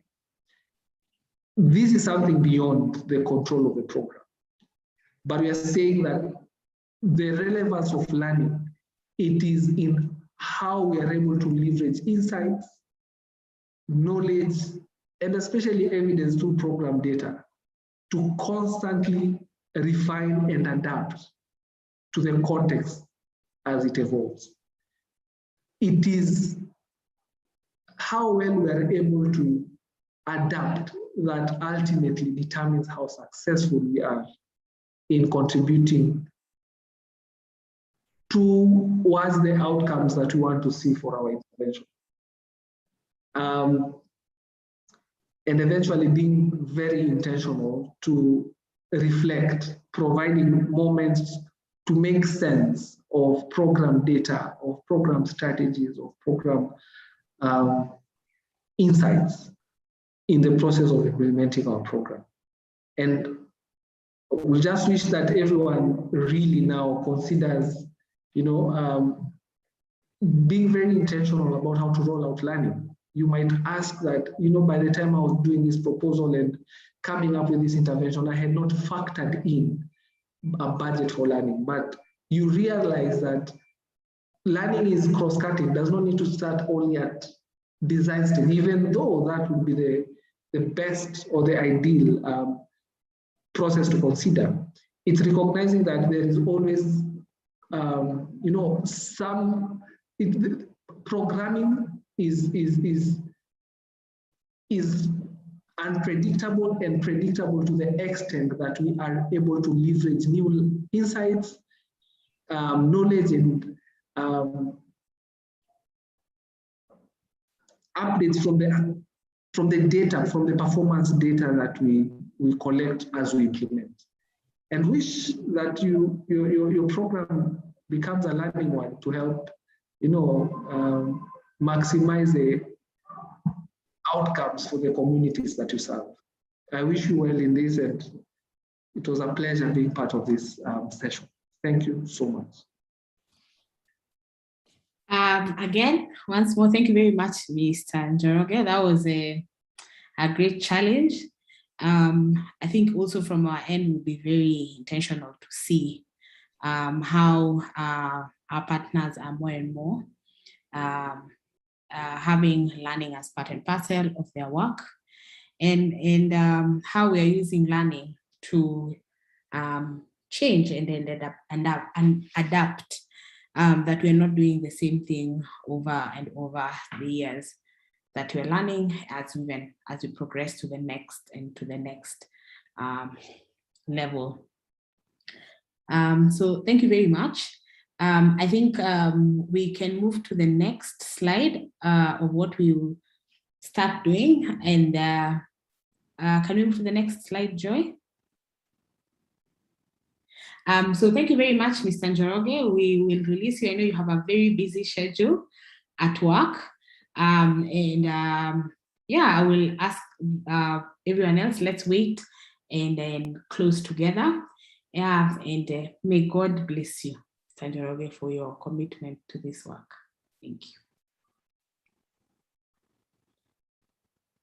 All right. I think the second question is up on what we will start doing. And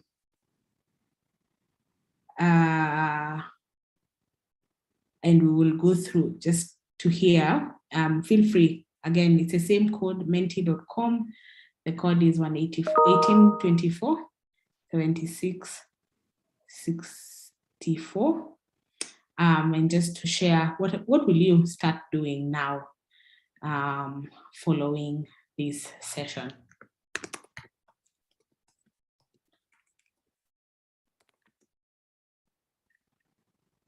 Just to pick what we are getting from this. So we'll give it a minute to type in there.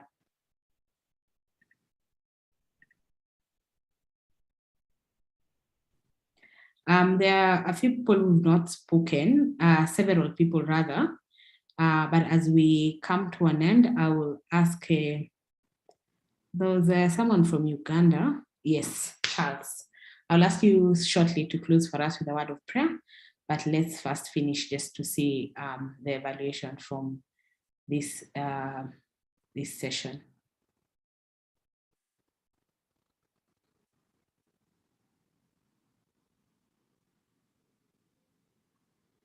Yeah, so I see, what will you start doing? Document, intentional learning more, work on our M&D, develop proper tools, conceptualize frameworks, rights-based management, proper planning. Thank you. And probably, Joy, we can go to the final one, the final slide. And that just asks, what would you like to learn in a future webinar? Yeah, we have spent the last two talking about M&D and more intentionally on monitoring, evaluation, and learning in this final one. What would you like to learn in the next, in our next webinar?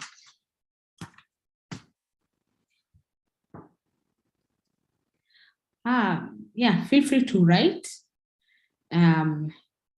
What is individually?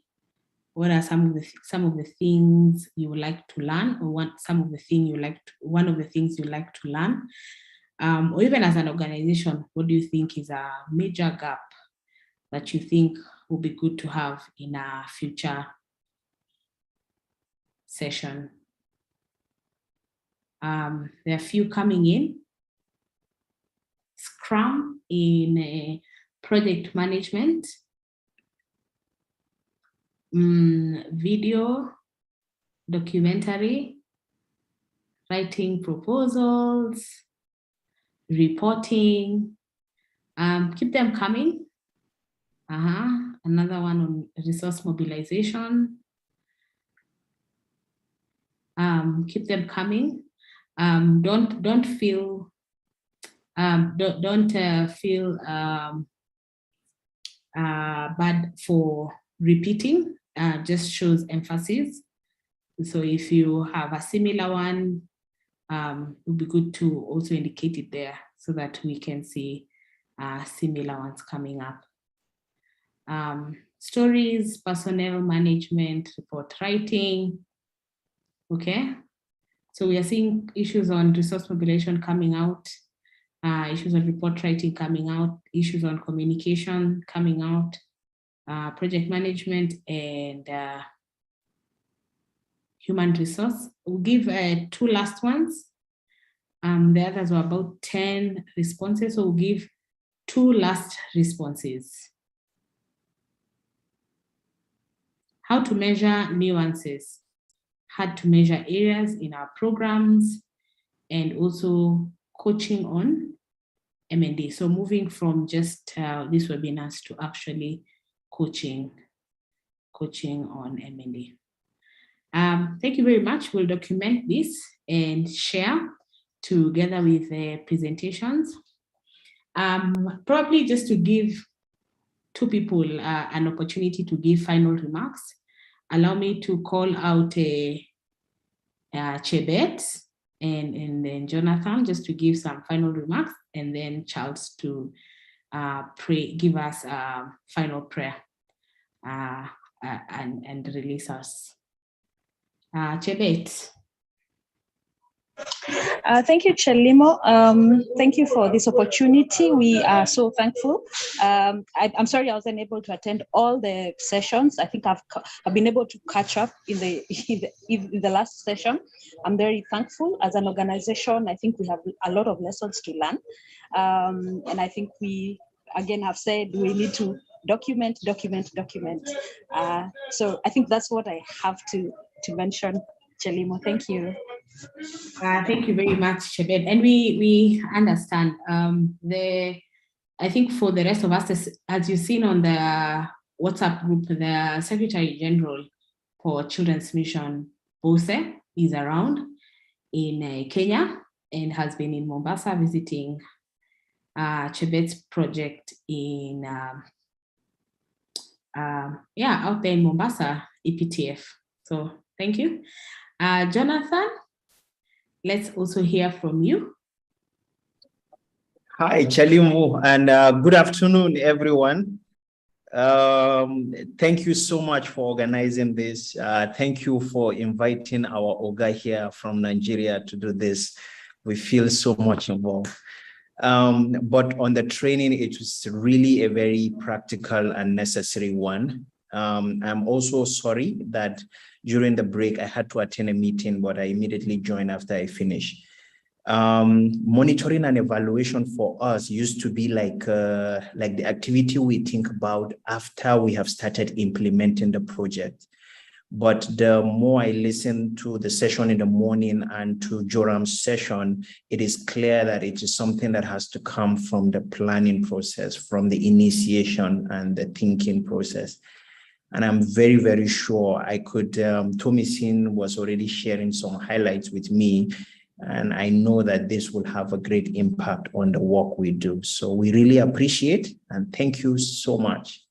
We're looking forward to the next training. Thank you. All right. Thank you very much. And let me just say thank you all for committing this time. As I'd mentioned, we probably, it's a full day session is a huge commitment. We definitely will break it down in future sessions, but thank you for your commitment. And may God bless you in the work of your hands throughout this continent, wherever you are. Charles, you can greet us and close for us with a word of prayer.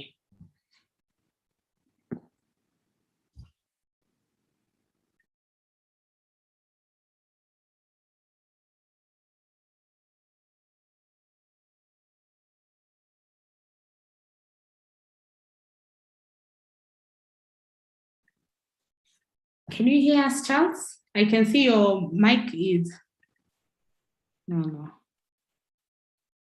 I don't think your mic is set up.